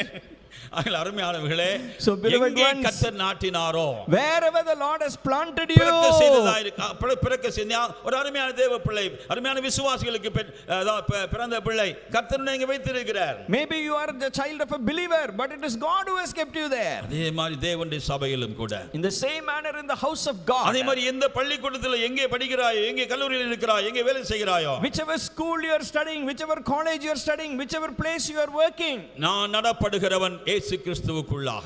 I am planted in Christ Jesus. நீங்கள் அவரை ஏற்றுக்கொண்டபடியே, as you have received Christ, அவருக்குள் வேர் கொள்ளுகிறவர்கள், so that you may be rooted in him. ஏனென்றால் அவருக்குள் ஞானம் அறிவு என்கிற பொக்கிஷம் அடங்கி இருக்கிறது. Because in him is found all the treasures of wisdom and knowledge. மிக சுருக்கமாக மிக சீக்கிரமாக ஒரு சில வசனங்களை ஒரு சில குறிப்புகளை மாத்திரம் சொல்லி விடுகிறேன். அதுக்கப்புறம் நீங்க தியானிக்கலாம், வீட்டுக்கு போய் இது இங்க முடிகிற சப்ஜெக்ட் இல்ல. நீங்க திரும்ப வாழ்நாள் முழுவதும் வேர் என்பது 24 மணி நேரம் வேலை செய்கிற ஒன்று. Root is not something that gets over here. It is something that is continuously applicable and working 24 hours. மரத்துல இலையை பார்த்தீங்கன்னா, when you look at the leaves in the tree, பகலெல்லாம் இப்படி இருக்கும். The leaves will be very green and lush in the morning. இப்படி மடங்கிரும். அது ஒண்ணு அப்படி நான் தூங்குறேன்னு இருந்தோம். In the night it will close saying let me go to sleep. இந்த தூங்கு மூஞ்சி மரம் ஒன்னு இருக்கு, தெரியாது. அது பாத்தீங்கன்னா ராத்திரி தூங்குற மாதிரி இருக்கும். And the night it will be like as if it is sleeping. அது தூங்குனாலும் even though it sleeps, அந்த நேரத்துல அது வேர் விழிச்சுதான் இருக்கும். நான் நம்புறேன், எனக்கு அதை பத்தி திரும்ப தெரியாது. I believe that the root is still alive or the root must be awake. ஏன்னா அது அந்த சாப் அந்த எல்லாம் எடுத்து கொடுத்தாதான், வேற அந்த நேரத்துல விழிச்சிருந்து எடுத்து கொடுத்தாதான் இது தூங்குறதுக்குரிய பலன் கிடைக்கும். Because even at that time only if the root is absorbing all the nutrients and water, the leaf will be able to sleep. இல்ல தூக்கத்திலே அப்படியே போயிடும். Otherwise it will just wither away in its sleep. காலையில மலராது. In the morning it will not bloom and blossom. நான் சொன்னா என்னுடைய வெளிப்பிரகாரமான காரியங்களோ செழிப்புகளோ அது ஆர்ப்பாட்டங்களோ இவைகள் அல்ல. எனக்குள்ளாக மறைவான மண்டலத்திலே காணப்படுகிற வேர், கிறிஸ்துவுக்குள்ளே வேர் கொண்டு சொல்லும்போது 24 மணி நேரமும், it is not all the external exuberance but invisible within me. My roots should be found in Christ. ஞாயிற்றுக்கிழமை மாத்திரமல்ல, not only on a Sunday morning, 7 நாட்களும், 7 days in a week, ஒரு நாளிலே 2.5 மணி நேரம் மாத்திரமல்ல, not just 2.5 hours in a day, 24 மணி நேரமும், 24 hours. ஆகையால் சங்கீதக்காரன் சொல்றார், ராக்காலங்களிலே என் உள்ளந்திரியங்கள் என்னை உணர்த்தும். That is why the psalmist says during the night seasons instruct me within my reins. இங்கே ஒரு சாரம் இருக்குது, இங்கே ஒரு நீர்வளம் இருக்குது, போய் எடுத்துக்கொள் என்று சொல்லி என்னுடைய உள்ளந்திரியம் என்னை உணர்த்தும். என் வேர் அங்கே பாய்கிறது. My you instruct my rains in the night season, telling, here is a stream of water, here are nutrients, go and absorb them. வேருக்கு ஒரு அருமையான நல்ல தன்மை உண்டு தெரியுமா? You know, there is a wonderful quality for the அது roots. தானாகவே நீர்வளத்தை தேடி போய் கொண்டே இருக்கும். It will go where it will grow towards the streams of water. Puthur சபைக்கு வந்தீங்கன்னா உங்களுக்கு நல்லா காமிக்க முடியலாம். When you come to Puttur church, I can show you that. அது கல்ல மண்ணுன்னா பார்க்காது. It will not see whether there are rocks and அது stones. கொஞ்சம் பெரிய மரமா மாறும்போது When it begins to grow as a tree, compound வாலையே தள்ளிட்டு உள்ள போகுது. it is able even to go through the எந்த compound wall. தடைகளையும் மீறி உள்ளே போகும்படியாக தேவனுடைய ஞானம் அறிவென்கிற பொக்கிஷம் அடங்கிய கிறிஸ்துவுக்குள்ளாக நீ வேர் கொண்டால் எல்லா தடைகளையும் மீறி கிறிஸ்துவுக்குள்ளே நீ வளரும்படியாக ஆண்டவர் உனக்கு உதவி செய்வார். When your roots in Christ Jesus, whatever may be the hindrances, your roots will be able to overcome those hindrances and reach out to the treasures in Christ Jesus. கிறிஸ்துவுக்குள்ளே வேர் கொள்ளுகிறவன் ஒருபோதும் தடைபட முடியாதபடி தேவாதி தேவன் வல்லமையும் பலனும் கொடுப்பார். The God Almighty is able to give all grace and strength and power when your roots are in Christ Jesus, that you may not be hindered in any way. கொலோசியர் 2 அதிகாரம் 8 வசனத்திலிருந்து ஒரு சில காரியங்களை மாத்திரம் சொல்லி நான் முடிக்க விரும்புகிறேன். When we read Colossians chapter 2 and verse 8, there are few things that are there which I want to mention and I want to finish.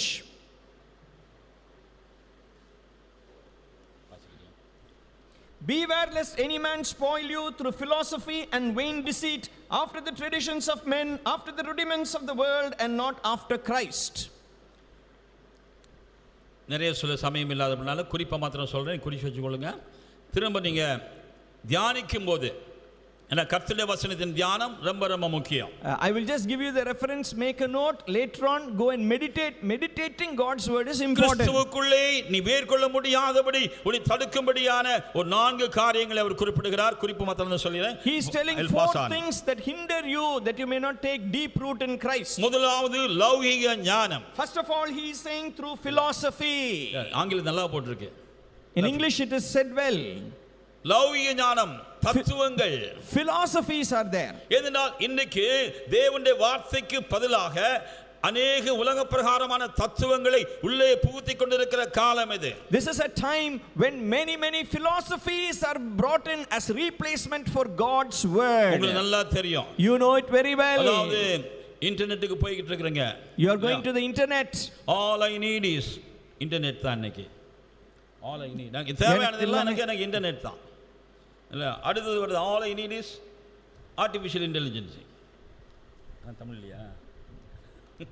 இல்லை எனக்கு தேவையெல்லாம் என்னது இன்டர்நெட், எனக்கு தேவையெல்லாம் என்னது செயற்கை நுண்ணறிவு. All that I need is internet and artificial intelligence. இதுக்கு தான் போயிட்டு இருக்கு உலகம். This is how the world is going. நம்ம பிள்ளைகளும் போயிட்டு தான் இருக்காங்க. Even our children are going like that. இல்ல ஆண்டவர் வார்த்தையில எவ்வளவு ஒரு நாள் என்கிட்ட கேட்டாங்க, பாஸ்டர் எவ்வளவு நேரம் வாசிக்கலாம் pastor Bible? So somebody asked me, Pastor, how long should we read the Bible? Pastor நீங்க சொன்ன ஒரு அதிகாரம் கூட வாசிச்சிடலாம்.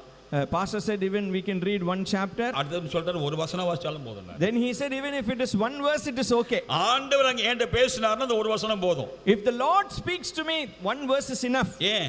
Why? ஒரு வசனம் என் மனசுக்குள்ள குடஞ்சு அது என்னுடைய ரத்தமா மாறற வரைக்கும் அந்த ஒரு வசனம் இருக்கும். Because if that one verse is there and it takes deep root and keeps going and it begins to run in my veins. அதாவது நம்மள நாமே திருப்திப்படுத்திக்கிறதுக்கு எவ்வளவு நம்ம வாசிக்கலாம். Certain times, you know, how much can we read to just satisfy ourselves?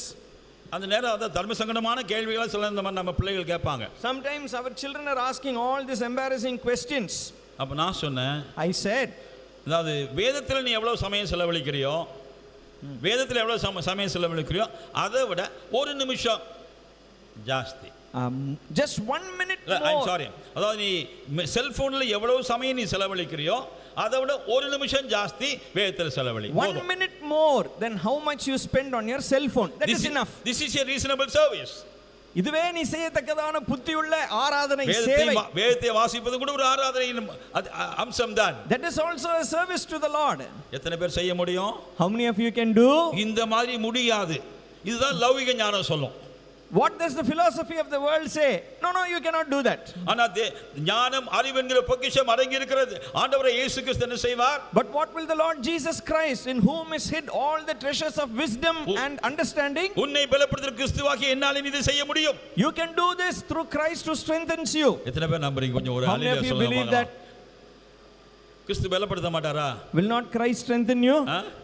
கிறிஸ்து பலப்படுத்த மாட்டாரா? Will he strengthen you or நீ not? மொபைலில் செலவழிக்கிற சமயத்தை விட, அதாவது apart from the studies and all, சாதாரண உனக்கென்று நீ மொபைல் செலவழிக்கிற சமயத்தை விட ஒரு நிமிஷமாகிலும் அதிகமாக வேதத்திலே நான் செலவழிக்கும்படி என்னை பலப்படுத்துகிற கிறிஸ்துவினாலே எனக்கு அவர் உதவி செய்வார். அதிலே நான் வேறொன்றும்படியாய் காணப்படுகிறேன். Christ will help me to spend 1 minute extra than the time that I spent on my mobile, my personal use for the mobile, not my studies or anything else. ஒரு கையும் இல்லை. எனக்கு ஞானம் அறிவுங்கிற பொக்கிஷங்கள் எதிலே காணப்படுகிறது? தம்பி மொபைல் வச்சிருக்கேன் இல்லையா? Where do I find all the treasures of wisdom and understanding? எனக்கு ஞானம் அறிவின் பொக்கிஷம் எங்கே இருக்கிறது? மொபைல் நான் கொஞ்சம். Where do I find all the treasures of wisdom and understanding? எதுல இருக்கு? Where do I find it? இதுல தான் இருக்கு. இது நம்புறது தான் உலகம். This is how the world is. They believe the mobile. நீங்க எல்லாம் பார்க்கறத பார்த்தா ஏதோ வித்தியாசமா பார்க்கறீங்க. மொபைலை விட்டுட்டு வந்துட்டாங்க. மொபைல் எங்க விட்டு வந்துட்டாங்க? ரூம்ல தானே இருக்கு. அது ரூம்ல இருக்கட்டும். எனக்கு தேவையான ஞானம் அறிவுங்கிற பொக்கிஷம் எங்கே இருக்கிறது? Where is the treasures of wisdom and understanding? அம்மா வந்து 20000 ரூபாய்க்கு மொபைல் வாங்கி தரேன்னு சொன்னா அவன் அப்பா காலை பிடிச்சி 30000 ரூபாய்க்கு வாங்கிடுறான். If the mother says I will get it for 25,000, somehow he gets over his mother and gets it for 30,000. அப்பா 30000க்கு தான் வாங்கி தரானா எங்கேயோ இருக்கிற துபாயில இருக்க மாமாவை பிடிச்சி 50000க்கு வாங்கிடுறான். If his mother is saying if the father is saying for 30,000, somehow he catches hold of his uncle and gets it for 50,000. கோயிலுக்கு காணிக்கை போடுன்னு சொல்லி அம்மா வந்து 100 ரூபாய் கொடுத்தா 50 ரூபாய்க்கு வழியில சாப்பிட்டுட்டு ஜூஸ் குடிச்சிட்டு 50 ரூபாய் கொண்டு வந்து போடுறான். If the mother gives 100 rupees to put in the offering, he eats for 50 rupees and brings the other 50 rupees. ஞானம் அறிவுங்கிற பொக்கிஷம் மறந்துடாதீங்க.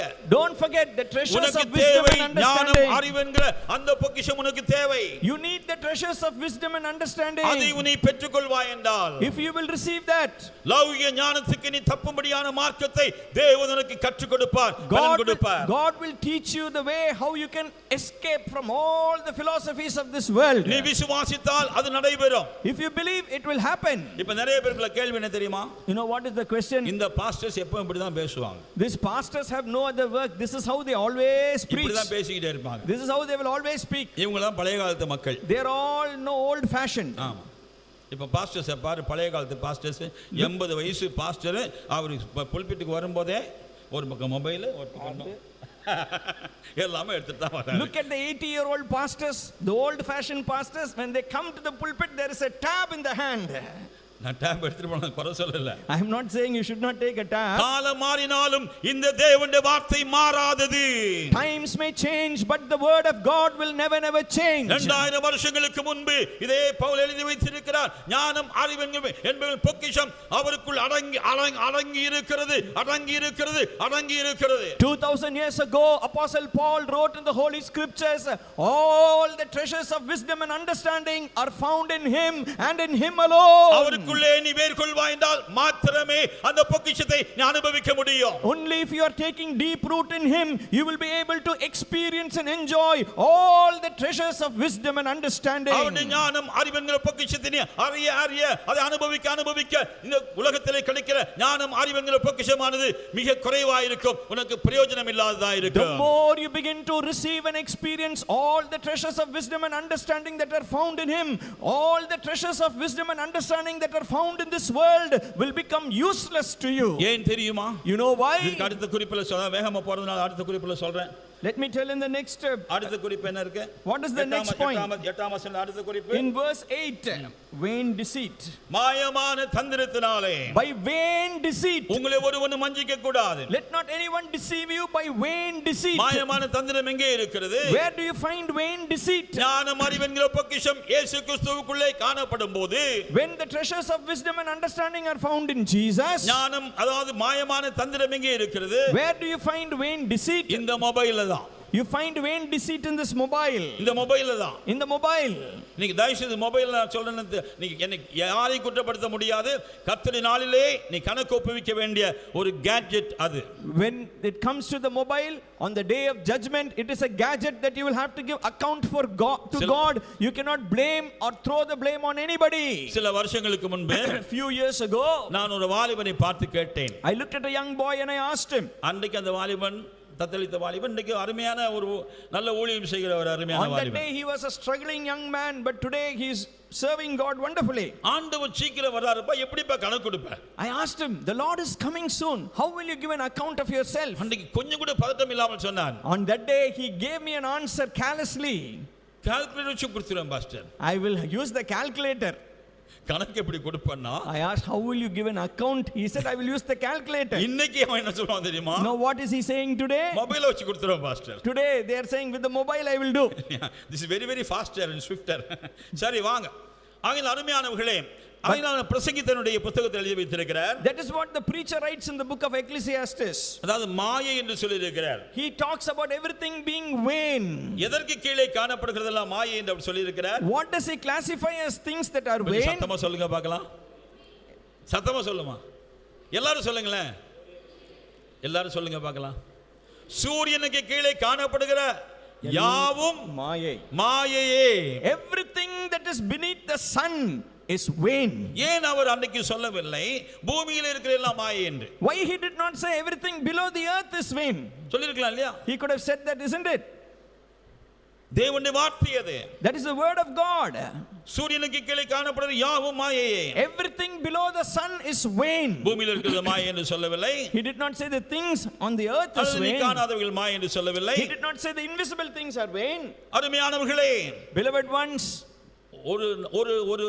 ஒரு மணி நேரம் ஆண்டவர் இந்த ஆகாய விரிவிலே காணப்படுகிற அல்லது வானத்தில் அனுப்பப்பட்டிருக்கிற சேட்டலைட்லாம் ஆண்டவர் ஒரு மணி நேரம் பிடிச்சா என்ன நடக்கும்? If the Lord only has to take hold of all the satellites that are there, என்ன நடக்கும் யோசிச்சு பார்த்தீங்களா? just think what will happen.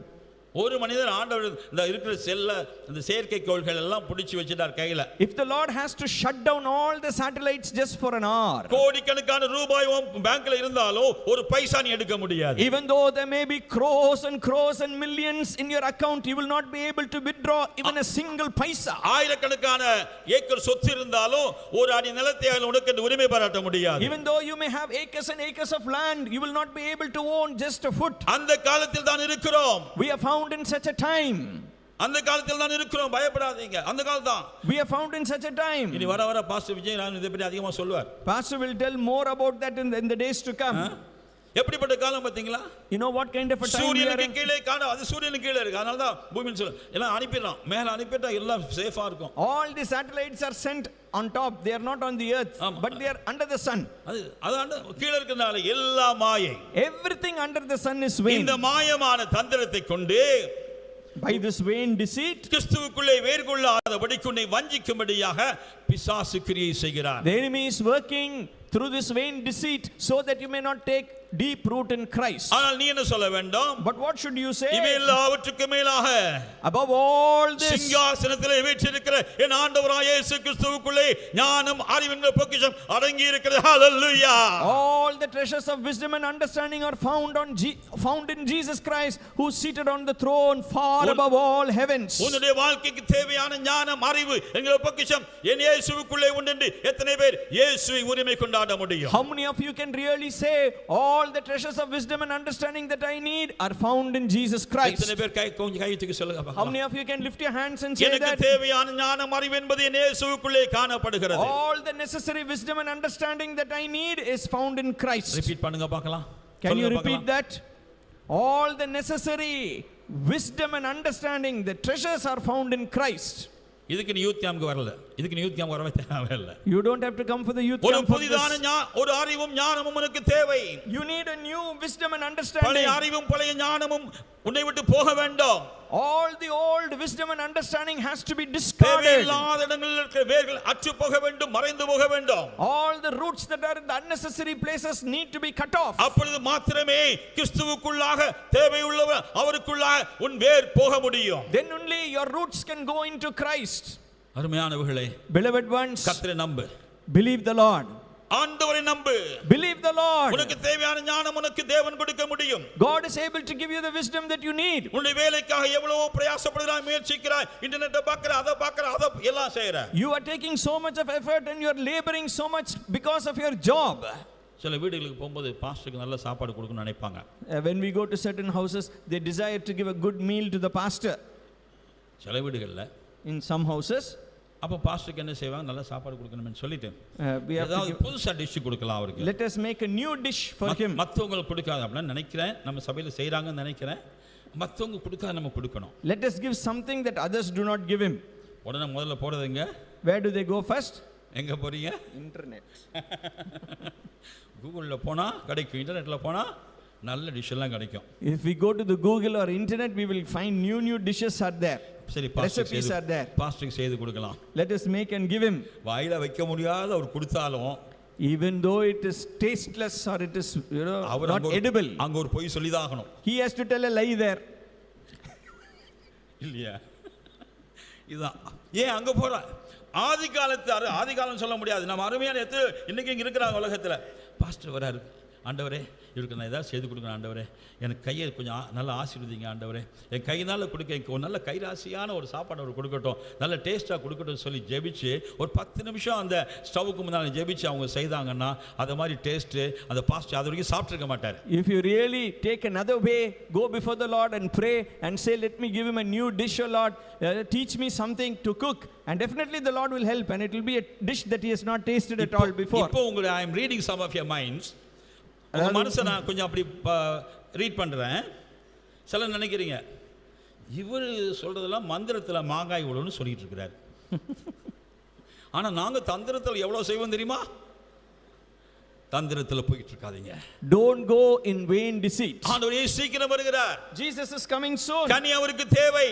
He needs fruits. வேர் இல்லாதவனுக்கு கனி கிடையாது. The one who doesn't have a root, he doesn't have fruit. சரியான வேர் இல்லாதவனுக்கு சரியான கனி கிடையாது. The one who doesn't have deep root, he can never bear fruit. கசப்பையே உண்டு கொண்டிருக்கிற அந்த வேர் ஒரு நாளும் இனிமையான கனியை கொடுக்காது. The root that is taking only bitterness will never be able to bring forth sweet fruit. தேவன் விரும்புகிற ஞானம் அறிவு என்கிற அந்த பொக்கிஷத்தை உனக்கு அவருக்குள்ளாக இயேசு கிறிஸ்துவுக்குள்ளாக வைத்து உன்னையும் அவர் மேல் கொண்டு வந்து வைக்கிறார். நாட்டப்பட வேண்டிய இடத்தில் நாட்டப்படுகிறாய். In all the necessary wisdom and understanding is in Jesus, and he is bringing you and he is planting you there. ஆகையால் மாயான தந்திரம் இருக்கிற எவையா இருந்தாலும் சரி அதை விட்டு வெளியே வா.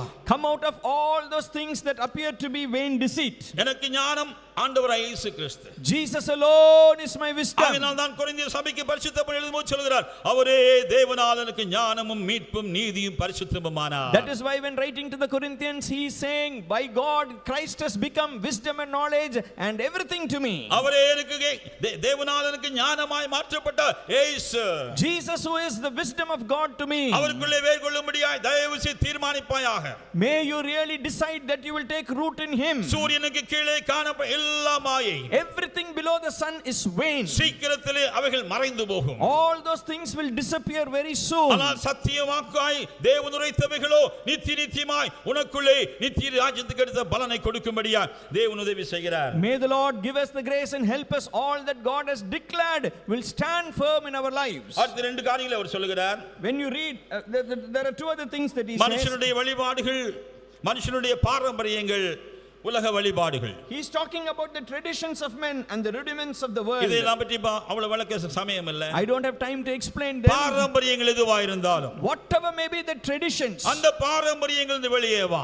you need to come out of all the traditions. அந்த பாரம்பரியம் வெளியே வந்து ஆண்டவரே உம்முடைய காரியங்களுக்குள்ள ஈடுபடுத்தப்படுகிறேன். Oh Lord, I am leaving all the traditions and I am coming and let me be found in your way. பாரம்பரியத்திலே ஒன்று சொல்கிறேன், அத நமக்கு ஏத்த மாதிரி சொல்றேன், உலகத்துக்கு ஏத்த மாதிரி இல்ல.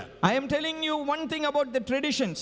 பாஸ்டர் கால்ல சொன்னது மாதிரி As ஒரு அதிகாரம் வாசிக்கணும். I must read one chapter. ஒரு அதிகாரம் வாசிக்காட்டா if I don't read one chapter, அது நல்ல ஆசீர்வாதம் இல்ல. that's not a blessing. வண்டியில போகும்போது ஆக்சிடென்ட் ஆயிரும். If I go in the vehicle, I will meet with an accident. அங்க ஆபீஸ்க்கு போகும்போது முதலாவது மேனேஜர் என்னை தான் திட்டுவான். If I go to the office first, I will get the scolding. இன்னைக்கு நான் அதிகாரம் வாசிக்காம போனா, if I go today without reading the Bible, pastor போய் நான் பார்க்க போறேன், ஒரு ஆசீர்வாதமான ஜெபத்தை எனக்கு பண்ணுவார்னு போறேன். I am going to meet the pastor, he will pray a good prayer of blessing. அதிகாரம் சரியா வாசிக்காம போனா, if I go without reading the Bible, அவர் ஜெபம் எனக்கு ஆசீர்வாதமா இருக்காது. his prayer will not be a blessing to me. அதாவது சிறுவனா இருக்கும்போது, சொல்லும்போது எனக்கு ஒரு 10 வயசு பையனா இருக்கும்போது, when I was just a 10-year-old boy, ஒரு ஆலயத்தில் இருந்தேன். I was in a church. அப்ப அந்த ஆலயத்தில் எனக்கு ஒரு பணி கொடுக்கப்பட்டது. I had a work to do in that church. காலையிலே எழும்பி நல்லா எல்லாம் பண்ணிட்டு அங்க இருக்கிற சில போதகர்கள் இருந்தாங்க. ட்ரைனிங் பீரியட், ட்ரைனிங் இடம், சில போதகர்கள் இருந்தாங்க. அந்த போல நான் தான் காப்பி கொண்டு போய் கொடுக்கணும். It was a training center and certain pastors were there. My work was to go and serve them the coffee every day in the morning. early morning அவங்களுக்கு காஃபி கொடுக்கணும், அதுக்குள்ளே எழும்பிடுவேன், இல்லை செய்த ஆகணும், அப்படிப்பட்ட நிலவரம். I have to get up and do that. அப்போ சில பாஸ்டர்ஸுக்கு போய் கொடுக்கும்போது எதுவுமே பயம் இருக்காது எனக்கு. When I go and serve certain pastors உண்மை நடந்த coffee, I don't have any fear of them. அவர் சந்தோஷப்படுவாங்க, thank you boy னுவாங்க. They used to be happy, they used to say thank you. சிலர் ஒரு சிரிப்பாங்க. Some of them will smile. ஆனா ஒரு பாஸ்டர்ட்ட போகும்போது மாத்திரம் பயத்தோட போவேன். But to one particular pastor when I went, I used to go with fear. அவர் ரூமுக்கு போறதுக்கு முன்னாலே வெளியில இருந்து, அப்பா ஆண்டவரே உதவி செய்யுங்க, இவர் நம்மகிட்ட தேவையில்லாத கேள்வியை கேட்டக்கூடாது சொல்லிட்டு. Before I enter his room, I will pray, oh Lord, keep me, preserve me, let him not open his mouth and ask me anything unnecessary, unwanted. அவனை அடிக்க மாட்டார், திட்ட மாட்டார். He won't beat you or he won't shout at you. பாஸ்டர்லாம் அவர் அண்ணன் தான் கூப்பிடுவானே, coffee கொண்டு வந்திருக்காரு. I used to call him as Anna, so I used to, Anna, I brought the coffee. அவர் மலையாளி தான். He was a Malayali. Bible வாசிச்சோடா, வேதம் வாசிச்சாடா. He will ask first thing, did you read the Bible? இல்லைன்னு. I will say no, I have not read. Coffee கொண்டு போ, அப்படி கொண்டு போ. He will say take the coffee and go. அந்த ரெண்டு திட்டி தான் நடந்திருக்கும். Even if he had to scold me, it would have been better. எப்படி இருக்கும் உங்களுக்கு யோசிச்சு பாருங்க. Just sit and think how it will be. எந்த அப்பாவாவது உங்க பிள்ளையை கேக்குறீங்களா? Any fathers ask your children like that?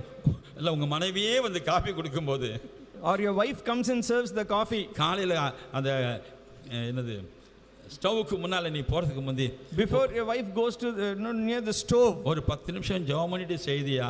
Did you pray and light the stove? Nobody asks those things. இல்ல அப்படிப்பட்ட காலத்துல வளர்ந்திருக்கிறோம். We have been brought up in such days. அவர் உண்மையா செய்வார். He will do that. அதுக்கு அப்புறம் போய் பைபிளை வாசிச்சு ஒரு அதிகாரத்தை வாசிச்சுட்டு அந்த அதிகாரத்தை என்ன இருக்குன்னு சொன்னதுக்கு அப்புறம் தான் அது ஆறி போய் இருந்தாலும் அது குடிப்பார். Afterwards I must go read the Bible, come and tell what is there. Even if the coffee has become cold, then only he will drink. எனக்கும் தண்டனை, அவருக்கும் தண்டனை. It is a punishment for me and for him. அருமையானவர்களே, ஏன் இதை சொல்லுகிறேன்? Why am I saying this? கர்த்தர் நாட்டப்பட்ட இடத்திலே உனக்கு மேன்மையான ஆசீர்வாதங்களை தரும்படி காத்திருக்கிறார். God is waiting that he might bless you in the place where he has planted you. பாரம்பரியமாக ஒரு அதிகாரத்தை வாசிக்கலாம். We can read up the scripture traditionally. அது ஒரு மனிதனுடைய பாரம்பரியமா இருக்கலாம், நல்ல பாரம்பரியம் தான். It may be the tradition of a man, it is a good tradition. ஆண்டவருடைய ஞானம் அறிவுங்கிற பொக்கிஷம் இயேசு கிறிஸ்துவுக்குள்ளே காணப்படுகிற அந்த இடத்துக்கு நீ வந்து அன்றைக்குள்ளே வேருக்கு தேவையான நீர்வளத்தையும் உரத்தையும் கொடுக்க ஆண்டவர் விரும்பும்போது ஒரு வசனத்தை கொடுத்து என்ன செய்யலாம் தெரியுமா? அந்த பகல் முழுவதும் உன்னை தியானிக்க வைக்கலாம். அவருக்கு மகிமை உண்டாகட்டும். In order that you might receive all the wisdom and understanding that is in Christ Jesus, it may be just one verse that the Lord is giving you, that you might meditate throughout the whole day, that you might receive all that is needed for your growth. எத்தனை பேர் அனுபவிச்சீங்க? அதாவது ஒரு கையெழுத்துக்கு ஒரு வேளையில சொல்லுங்க பார்க்கலாம். That may be a wonderful day. How many of us have experienced such a thing? Hallelujah. Hallelujah. கர்த்தர் உங்களோடு இருப்பாராக. May the Lord be with you. அதுக்காக தான் தேவன் கொண்டு வந்திருக்கிறார். That is why the Lord has brought you. ஒரு வசனத்தை வாசின்னு சொல்லல. I am not saying read அந்த ஒரு வசனம் அந்த நாள் முழுவதும் தியானமா என்ன வேர் உள்ளே போய்க்கிட்டே இருக்கு, உறிஞ்சிக்கிட்டே இருக்குது. அதான் ஆண்டவர் செய்கிற காரியம். That verse is what I meditate throughout the whole day, and I am taking deep root and I am able to absorb all the nutrients. மிக சீக்கிரத்திலே பலனை பெற்றுக்கொள்ள வேண்டும் என்று வருகிறார். The one who wants to receive the fruits is coming very soon. அடுத்து உலக வழிபாடுகள் எல்லாம், all the rudiments of the world, உலகத்தோடே நாம் போனோம், உன்னதமான தேவனுடைய காரியத்தில் ஈடுபடணும். தயவு செய்து செய்யாதே. I must go along with the world and I must also go along with God. Don't do that. கோயில்ல வந்தா என்ன பாட்டுக்கு நான் நல்லா பாடலாம், கொயர்ல இருக்கிறேன், கோயில்ல I am in the church, I am in the choir, I sing good songs here. கர்த்தரை காலத்திலும் ஸ்தோத்திரிப்பேன், அவர் துதி எப்பொழுதும் என் வாயில் இருக்கும். I will bless the Lord at all times, his praise shall continually be in my mouth. வேலை செய்யற ஸ்தலத்திலயோ கல்லூரியிலோ அங்க போய் ஏதாவது பாட சொன்னா, when you go to your college or to the place of work and when you are asked to sing, நல்ல பாடுறவன் பாடல் நல்லா இருக்குமா, ஆண்டவர் கொடுத்த குரல் தான் இது, you are a good singer, your voice is good, they are saying God has given you this talent. இந்த ஃபங்க்ஷன்ல ஒரு பாடல் பாடிறேன், just sing one song in this. மரியாளே வாழ்க, அன்னையே வாழ்க. நான் குறை சொல்லலை, இது ஒரு பக்கம். அடுத்தது வேறையும் இருக்கு, அதெல்லாம் அந்த பாட்டெலாம் இங்கே பாடினேன்னா அப்புறம் பாஸ்டர் எவ்வளோ பாடுறோம், எவ்வளோ செய்கிறோம். There are so many other songs that they sing. How are we? We cannot sing that here. யோசிச்சு பாருங்க, just analyze and see. எப்படி இருக்கிறோம் பாருங்க. How are we? உலக வழிபாடுகள், the rudiments of the இதற்கு world. நாம் தப்புவிக்கப்படும்படியா, இவைகளுக்கு தப்புவிக்கப்படும்படியாக தான் சுருக்கமாக சொல்லி முடிச்சிருந்தேன். இந்த 4 காரியங்களுக்கு தப்புவிக்கப்படும்படியா நீ கிறிஸ்துவுக்குள்ளே வேர்கொள்ள வேண்டும். இது மாத்திரமல்ல, நிறைய இருக்கு. You have to have deep roots in Christ so that you might escape these 4 things. அருமையானவர்கள், கர்த்தருடைய வருகை மிக சமீபம். The coming of the Lord is very, very near. நீ நீதிமான் சபையிலே நிறைவுள்ளவனாய் காணப்பட வேண்டும். In order that you might stand in the congregation of the righteous as a perfect one. அதே 1ஆம் சங்கீதத்தில் இந்த அடுத்த வசனம் வாசிக்கும் போது, அதாவது துன்மார்க்கரோ பதரை போல இருப்பார்கள். God's word says, and the wicked shall be blown away like the chaff. மிக சீக்கிரம் அந்த நீதி தீர்ப்பு செய்யும் நாள் வருகிறது. The day of judgment is coming very soon. தேவனுடைய நீதியான தீர்ப்பு செய்கிற நாள், The day when the Lord will give righteous judgment. மிக சீக்கிரத்திலே உண்டு. It is nigh, it is very soon. நீதிமான்களோ, அதாவது நீதிமான் துன்மார்க்கரோ காற்று பறக்கடிக்கிற பதரை போல இருப்பார். The wicked shall be like the chaff that is blown by the wind. காற்று அடிக்கும், The wind will blow. பதர் தானா போயிடும். The chaff will just fly away. செடியிலிருந்து களஞ்சியத்துக்கு போகாது. It will not go into the barn. காற்று முகத்திலே அது It will பதறடிக்கப்படும். go in the direction of the wind. நம்முடைய நாட்கள் மிக குறுகினது. Our days are very short before us. சொற்பமான காலத்திலே வாழ்ந்து கொண்டிருக்கிறோம். We are living in days that are very short. ஆண்டவரே இயேசுவினை ஏற்றுக்கொள்வாய் என்றால், If you will accept the அவரை Lord Jesus, ஏற்றுக்கொண்டபடியே as you have received Christ, சரியான அளவிலே ஏற்றுக்கொள்ளு. receive the proper things. ஏற்றுக்கொண்டு சொல்லி முந்தின காலங்களை பற்றி பேசாதே. Don't talk about the days that are past when you accepted. அவருக்குள்ளே இந்த வேர் போய் கொண்டிருக்கிறது. Today my roots are found deep in Him. எழுமி நிற்போமா? Let us stand up in the presence of ஒரு சின்ன God. கமிட்மெண்ட், சின்ன அர்ப்பணத்தை நாம் செய்து இங்கே திரும்பி செல்வோமா? Let us go out from this place making a commitment. Let உன்னுடைய us. வேர் எங்கே எல்லாம் இருக்குது உனக்கு தெரியும். You know where your roots are found. உன்னுடைய எந்த இடத்துல உலக பிரகாரமான காரியத்தில் சொன்னேன், மாயையான உலகம், மாயையான தந்திரங்கள். Where are your roots? Whether it is in philosophy or in vain deceit, துன்மார்க்கருடைய ஆலோசனை, or is it in the counsel of the பாவிகளின் ungodly, வழி, or is it in the way of the sinner, பரியாசகம் உட்காரும் இடத்தில் உட்காருவது, or is it in the seat of the scornful? இந்த இடங்களெல்லாம் என் வேர் இருக்கிறது. My roots are found here. இந்த இடங்களிலிருந்து வேர் அற்று போகும்படியாய் இயேசுவின் ரத்தம் இன்றைக்கு வல்லமையுள்ளதாக இருக்கிறது. The blood அவருக்கு of மகிமை Jesus is உண்டாவதாக. all powerful to cut my roots away from here. கிறிஸ்து இயேசுவின் வேர் உள்ளே போகும்படியாய், அவர் மேல் நான் நிலை கொள்ளும்படியாய் தேவாதி தேவன் இயேசுவை கல்வாரிக்கு அனுப்பினார். God the Father sent Jesus to Calvary so that my roots be may found deep in Christ. கல்வாரியின் கிறிஸ்து எனக்கு தேவை. I need the Christ who hung on the cross on Calvary. உலக பாரம்பரியமாக அறிவிக்கிற கிறிஸ்து எனக்கு வேண்டாம். I do not need the Christ whom this world is proclaiming in a traditional உலகத்தின் way. வழிபாடுகளுக்குள்ளே காணப்படுகிற கிறிஸ்து எனக்கு வேண்டாம். I do not want Christ who is found in the rudiments of the world. எங்கேயோ படங்களிலோ அல்லது மாயான தோற்றத்தில் காணப்படுற கிறிஸ்து எனக்கு வேண்டாம். I do not need Christ who is found in some portrait or picture or எந்த in the vain கிறிஸ்துவுக்குள்ளே deceit.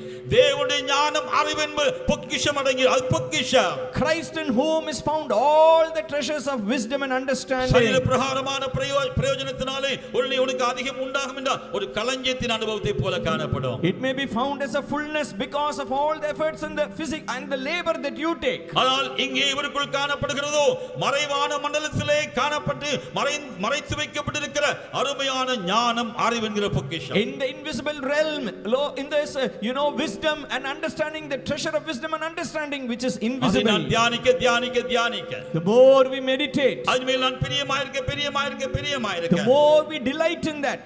நான் நீர்க்கோரமாய் நடப்பட்ட அருமையான மனுஷன். I will be a person who is planted by the riverside. என் காலத்தில் என் கனியை தருவேன். I will begin to give fruit in my season. தேவன் கனி தேடி வரும்போது நான் கண்டிப்பாக தருவேன். When the Lord comes in search of fruit, I will not be barren. எதிலே தேவன் கனியை தேடி வரும்போது நிச்சயமாவே எல்லா கனியை அவர் எடுப்பார், புசிப்பார், திருப்தி அடைவார். When the Lord comes, he will be able to find fruit, he will be able to harvest the fruit, he will delight in the fruit. ஆண்டவரே எனக்கு உதவி செய்யுங்க. Oh Lord, help me this afternoon. ஆண்டவரே எனக்கு உதவி Oh செய்யுங்க. Lord, help me this afternoon. இதுதான் எனக்கு தேவை ஆண்டவரே. This is what I need today. சூரியனுக்கு கீழே காணப்படும் எத்தனையோ காரியங்களுக்குள் தான் நான் என் வேரை வைத்திருக்கிறேன். I have my roots in things that are below the sun. என்னுடைய அந்த வேர் Those roots, சிங்காசனத்தில் இருக்கிற இயேசுவுக்குள்ளே காணப்பட வேண்டும். my roots should be found in Jesus who is seated on the throne. இதற்காகவே பரிசுத்த ஆவியினால் அபிஷேகிக்கப்பட்டிருக்கிறேன். For this reason I am baptized with the Holy Spirit. இதற்காகவே உன்னதத்தின் தேவனை உன்னதத்தின் பலனை கொடுத்திருக்கிறார். For this reason the one who is above has given me the strength from above. ரட்சிக்கப்பட்டிருக்கலாம். We may be saved. நான் ஒருவேளை அபிஷேகமும் பெற்றிருக்கலாம். Maybe we are baptized with the Holy Spirit. இன்றைக்கு ஆண்டவரோடு பேசுகிறார். The Lord is speaking to you today. தருணத்தை தவற விடாதே. Don't miss this opportunity. தருணத்தை தவற விடாதே. Don't miss this opportunity. பற்றிக்கொள்வாயாக. Lay hold on to it. அப்படி கிருபையினால் நீ சந்திக்கப்படுவாய். Then you will be met by the grace கிருபையினால் of, நிரப்பப்படுவாய். you will be filled with the grace of God. ஆண்டவராகிய இயேசு நம்முடைய மத்தியில் இருக்கிறார். The Lord Jesus is found in our midst. இயேசுவின் சமூகம் நம்முடைய மத்தியிலே உண்டு. The presence of Jesus is in our midst. ஆவியான அசைவால் நமக்குள்ளே உண்டு. The move of the Holy Spirit is in our midst. நிச்சயமாக நம்மை நேசிக்கிறவர், The one who loves us, உன்னை நேசிக்கிறேன்னு சொல்கிறவர், the one who says that I love you. உனக்கு தேவையான ஞானம் அறிவு என்கிட்ட இருக்கு. The wisdom and knowledge that you need அது is with me. பொக்கிஷமாய் மறைந்திருக்கிறது. It is hidden as a treasure. உன்னை என் மேல் நிறுத்தி எனக்குள்ளே கொண்டு வருகிறேன். I am bringing you towards me, within ஆண்டவரே me. ஞானம் தாரும் என்று நீ கேட்காதபடிக்கு, In order that you may not ask for அறிவினால் wisdom. நிரப்பும் என்று In கேட்காதபடிக்கு, order that you may not say, fill me with wisdom. ஞானம் அறிவு என்கிற பொக்கிஷம் உமக்குள் அடங்கி இருக்கிறது. உமக்குள்ளே என்னை ஏற்றுக்கொள்வீராக, O Lord, உமக்குள்ளே என்னை வைத்துக் கொள்வீராக. Accept me within you, keep me, O Lord, within you, in whom is found all the treasures of wisdom and அந்த understanding. இயேசு நம்முடைய இயேசு. That Jesus is our அந்த Jesus. இயேசு உன்னுடைய இயேசு. That Jesus is your Jesus. ஒருவேளை பூமிக்கு கீழே மாயா இருக்கிற அநேக காரியங்களுக்குள்ளே உன் பிரயாசங்களும் முயற்சிகளும் காணப்பட்டாலும், All your efforts and labors may be found in all the things that are beneath the sun. அவையெல்லாம் உன்னை இன்றைக்கு வெறுமையாய் மாற்றி இருக்கிறது. All those things have made you a person who is vain or empty.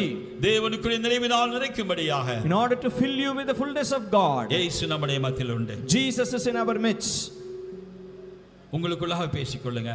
நான் Speak யாரையும் within கைத்துக்கு yourself. சொல்லல, I am not நான் going to ask கற்பனைக்கு anybody சொல்லல, to commit or lift your hands or anything. உணர்ச்சி வசப்பட எதையோ நீ செய்ய வேண்டும் என்று சொல்லவில்லை. I am not asking you to become emotional. ஆவியானவர் உணர்த்துதலினாலே, According to the conviction of the Holy N Spirit, தேவனுக்கு என் இயேசுவுக்குள்ளே நான் காணப்படும்படி அர்ப்பணித்திருக்கிறேன். I am committing myself that I may be found within அவருடைய Jesus. ஞானம் அறிவு என்பவர்களுக்குள்ளாய் நான் நிரப்பப்படும்படியாய் என்னை ஒப்பு கொடுத்திருக்கிறேன். I am committing myself that I might be filled with the treasures of wisdom and உன் knowledge. பலன் அதற்கு போதாது. உன் பலன் அதற்கு போதாது. Your strength is not sufficient. தம்முடைய ஆவியினால் இவனை பலப்படுத்த, In order to strengthen you by His நீ Spirit, வெளியே செல்லும் போது when you look to என்னை Him, பலப்படுத்துகிற கிறிஸ்துவினாலே ஒவ்வொரு நாளும் எனக்குள்ளே அவர் சாரத்தை ஊற்றிக் கொண்டிருக்கிறார்.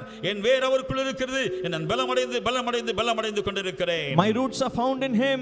I am strengthened every day by the one whom I say I can do all things through Christ who strengthens me. அந்த ஆண்டவரை நேசித்தோடு கொடுக்க விரும்புகிறார். That Jesus loves you this afternoon. Thank you Jesus. Thank you Jesus. உங்களை அர்ப்பணிங்க. ஒரு நிமிஷம் மாத்திரம் உங்களுக்கு கொடுத்துறேன். நான் கையெழுத்துக்கு சொல்லல. Just 1 minute. எல்லாரும் கண்ண மூடிருங்க. All of you close your eyes. எல்லாரும் கண்ண மூடிருங்க. All of you close your eyes.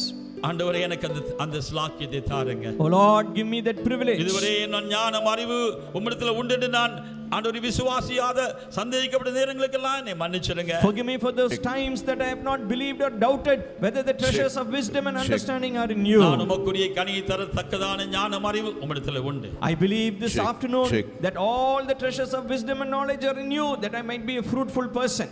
அந்த இயேசுதான் என்னை நேசிக்கிறவர். That Jesus loves me. Thank you Jesus.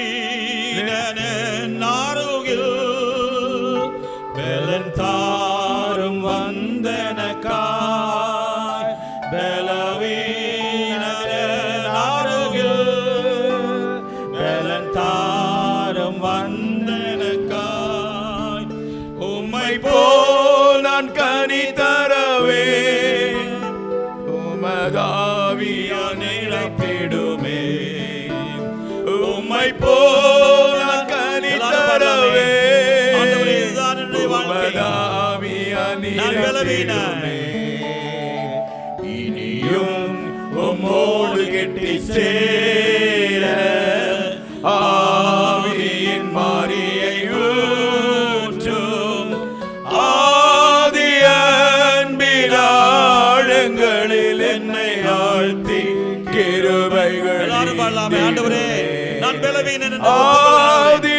அன்பின் ஆழங்களில் என்னை ஆழ்த்தி கிருபைகள் ஈந்திடுமே, இனியும் உம்மோடு கிட்டி சேர நல்லவீனனே அருகில் பெலத்தாரும் வந்தனக்காய், என் அருகில் பலத்தாரும் வந்தனக்காய்.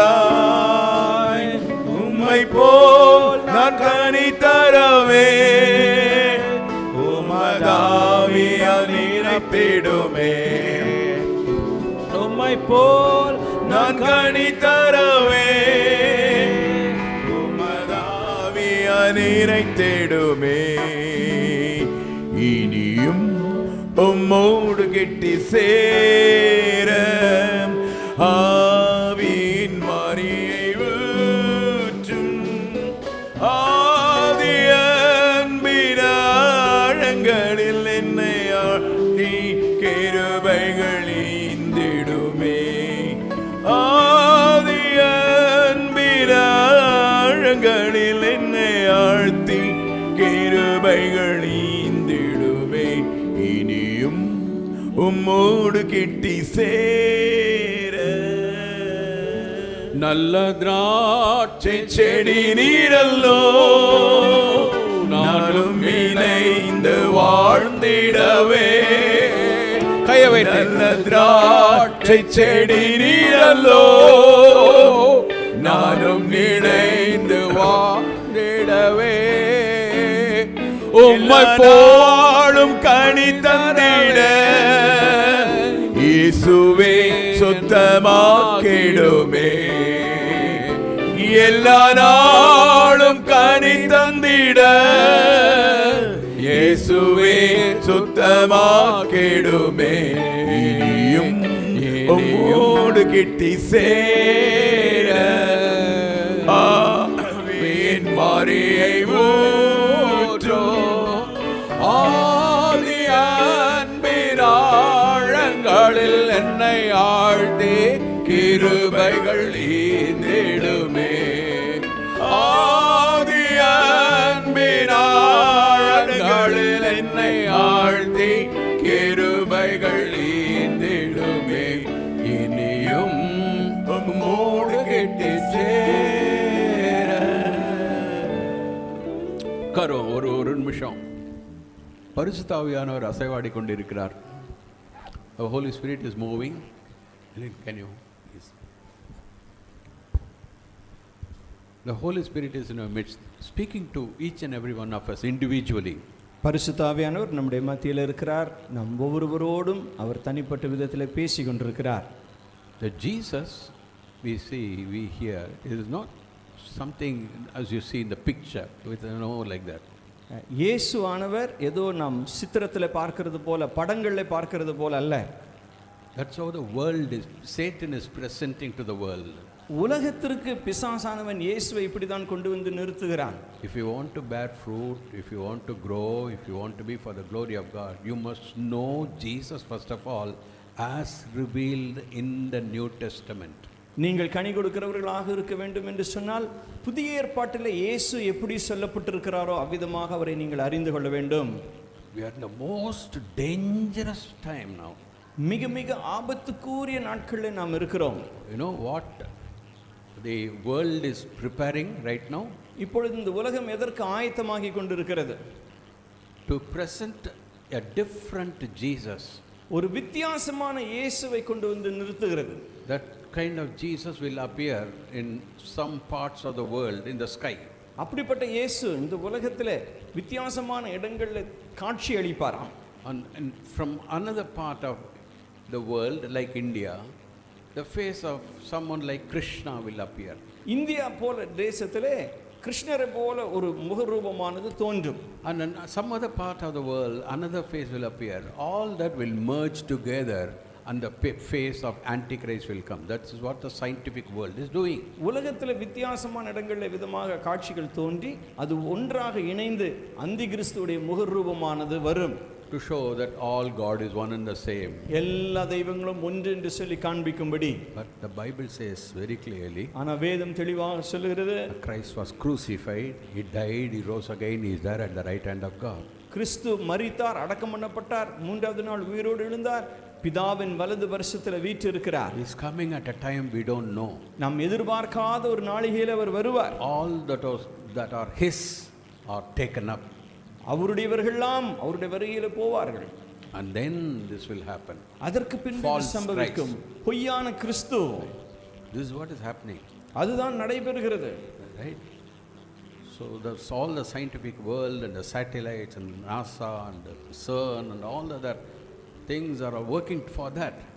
வித்தியாசமான செயற்கைக்கோள்கள், நாசா இப்படிப்பட்ட நிறுவனங்கள்லாம் இதை கொண்டு வருவதற்காக கிரியை செய்கிறார்கள். Right? But we must know, as Pastor was quoting from Colossians, in Christ Jesus are hid all the treasures of wisdom and knowledge. All the treasures of wisdom and knowledge. கிறிஸ்து இயேசுவுக்குள் எல்லா விதமான ஞானம், அறிவு என்ற பொக்கிஷங்கள் அடங்கி இருக்கிறது. Why? ஏன்? Because in him dwells all the fullness of the Godhead.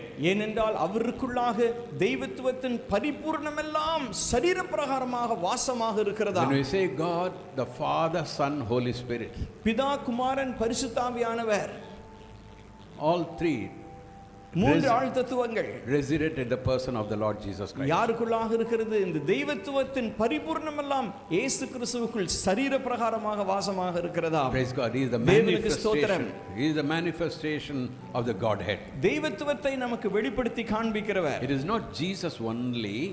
வெறும் இயேசு நாமக்காரர்கள், We வெறும் இயேசு believe என்று சொல்லுகிற the கூட்டம் Father, அல்ல. Son, Holy Spirit. நாம் பிதா, குமாரன், பரிசுத்தாவி என்று சொல்லி நாம் நம்புகிறோம். But praise God, He is the only one through whom we have the access to the Father. He is the only one through whom we receive the Holy Spirit. இந்த இயேசு கிறிஸ்துவின் மூலமாய் பிதாவினிடத்தில் சேர்கிறோம். இந்த இயேசு கிறிஸ்து பரிசுத்தாவியானவர் நமக்கு தருகிறார். So your understanding, you are getting to know Jesus must be according to the New Testament. இயேசுவை நீங்கள் புரிந்து கொள்ளுதலும், இந்த இயேசுவை குறித்து உங்களுக்கு இருக்கிற அறிவும் புதிய ஏற்பாட்டின் அடிப்படையில் இருக்க That's வேண்டும். what the Holy Spirit will reveal when you read the New Testament. புதிய ஏற்பாட்டை நீங்கள் வாசிக்கும் பொழுது பரிசுத்தாவியானவர் அதை வெளிப்படுத்துகிறார். That's how the Holy Spirit is revealed to pastor, that's how the Holy Spirit is revealed to me, and that's how the Holy Spirit will teach you. That is the reason you have to base your faith on the written word of the Lord Jesus Christ. அவ்விதமாக தான் பரிசுத்தாவியானவர் pastor அவர்களுக்கும் எனக்கும் இவ்விதமாக வெளிப்படுத்துகிறார். ஆதலால் நம்முடைய விசுவாசமானது புதிய ஏற்பாட்டின் அடிப்படையில் இருக்க வேண்டும். That's how our faith grows and that's how we mature, that's how we bring forth fruit. இவ்விதமாக தான் நம்முடைய விசுவாசம் வளர்ந்து முதிர்ச்சி அடைந்து நாம் கனிகளை கொடுக்கிறோம். Right? So don't look at the world, don't be taken up with the running from church to church. As Pastor was mentioning, this was a real experience in my life. Avocado fruit is a very, very precious fruit. Someone gave me the fruit. I planted it in one place. It was coming up nicely. Avocado என்று சொல்லப்படுகிற அந்த கனி ஒரு செடி கொடுத்தார்கள். ஒரு இடத்துல நட்டு வைத்தேன், நன்றாக வளர்ந்து கொண்டிருந்துச்சு. I thought that was the wrong place, so I placed it in another place. தப்பான இடம் சொல்லி அதை பிடுங்கி இன்னொரு இடத்துல நட்டு வச்சேன். It died. அந்த செடி செத்து போச்சு. Many believers are not growing properly because they are running from church to church. நிறைய விசுவாசிகள் வளருகிறதுல வேறில்லை. ஏனென்றால் அப்படியே சபையாக தாவி கொண்டிருக்கிறார்கள். That's what the Bible says, rooted and grounded in the faith in the Lord Jesus Christ. கர்த்தராகிய இயேசு கிறிஸ்துவுக்குள் இருக்கிற விசுவாசத்திலே வேரூன்றி. That's what God's been telling you. அதுதான் ஆண்டவர் உங்களுக்கு சொல்லுகிறார், பேசி Don't இருக்கிறார். wander here and there. Don't get carried away. அங்கும் சுற்றி திரிந்து அலைகிறவனாக இராதே. Don't listen to all the YouTube filth. யூடியூப்ல வருகிற எல்லாத்தையும் கேட்டு கொண்டு இருக்காதே. அசிங்கம் அதெல்லாம் ஆபாசம். யூடியூப்ல வர மெசேஜ் தாறுமாறா போக வைக்கிறது. Your faith will be distorted. உன்னுடைய விசுவாசம் சீரழிந்து விடும். Stay where God has placed you. கர்த்தர் உங்களை வைத்திருக்கிற இடத்துல இருக்க வேண்டும். You have to be faithful to the Lord. கர்த்தருக்கு நீங்கள் உண்மை உள்ளவர்களாக இருக்க வேண்டும். That's how you grow there. அப்படிதான் நீங்க கர்த்தருக்குள் வளருகிறீர்கள். God bless everyone of you. கர்த்தர் உங்கள் ஒவ்வொருவரையும் ஆசீர்வதிப்பாராக. We'll pray. ஜெபம் பண்ணுவோம். Thank you, Father, for what you are communicating by your Spirit this day. ஆண்டவரே, இந்த நாளில் உம்முடைய ஆவியின் மூலமாய் எங்களுக்கு நீர் கொடுத்தவைகளுக்காக உமக்கு ஸ்தோத்திரம். We pray, Lord, that your words, your impartation will remain in their hearts to bring forth fruit for the glory of God. தேவனுடைய நாமத்தின் மகிமைக்கு ஏதுவாக ஆண்டவரே, இந்த பிள்ளைகள் எல்லாம் கனி கொடுக்கத்தக்கதாக உம்முடைய வசனம் அவர்களுடைய இருதயத்தில் நிலைத்திருப்பதாக. That they might be drawn closer to you. உம்மண்டையில இன்னும் கிட்டி சேர்க்கப்படுவார்களாக. Pray your blessing upon the word sown in their hearts. அவர்களுடைய இருதயத்தில் விதைக்கப்பட்ட தேவ வசனத்துக்காய் ஸ்தோத்திரம். In Jesus' name. இயேசுவின் நாமத்தில் Amen. ஆமென்.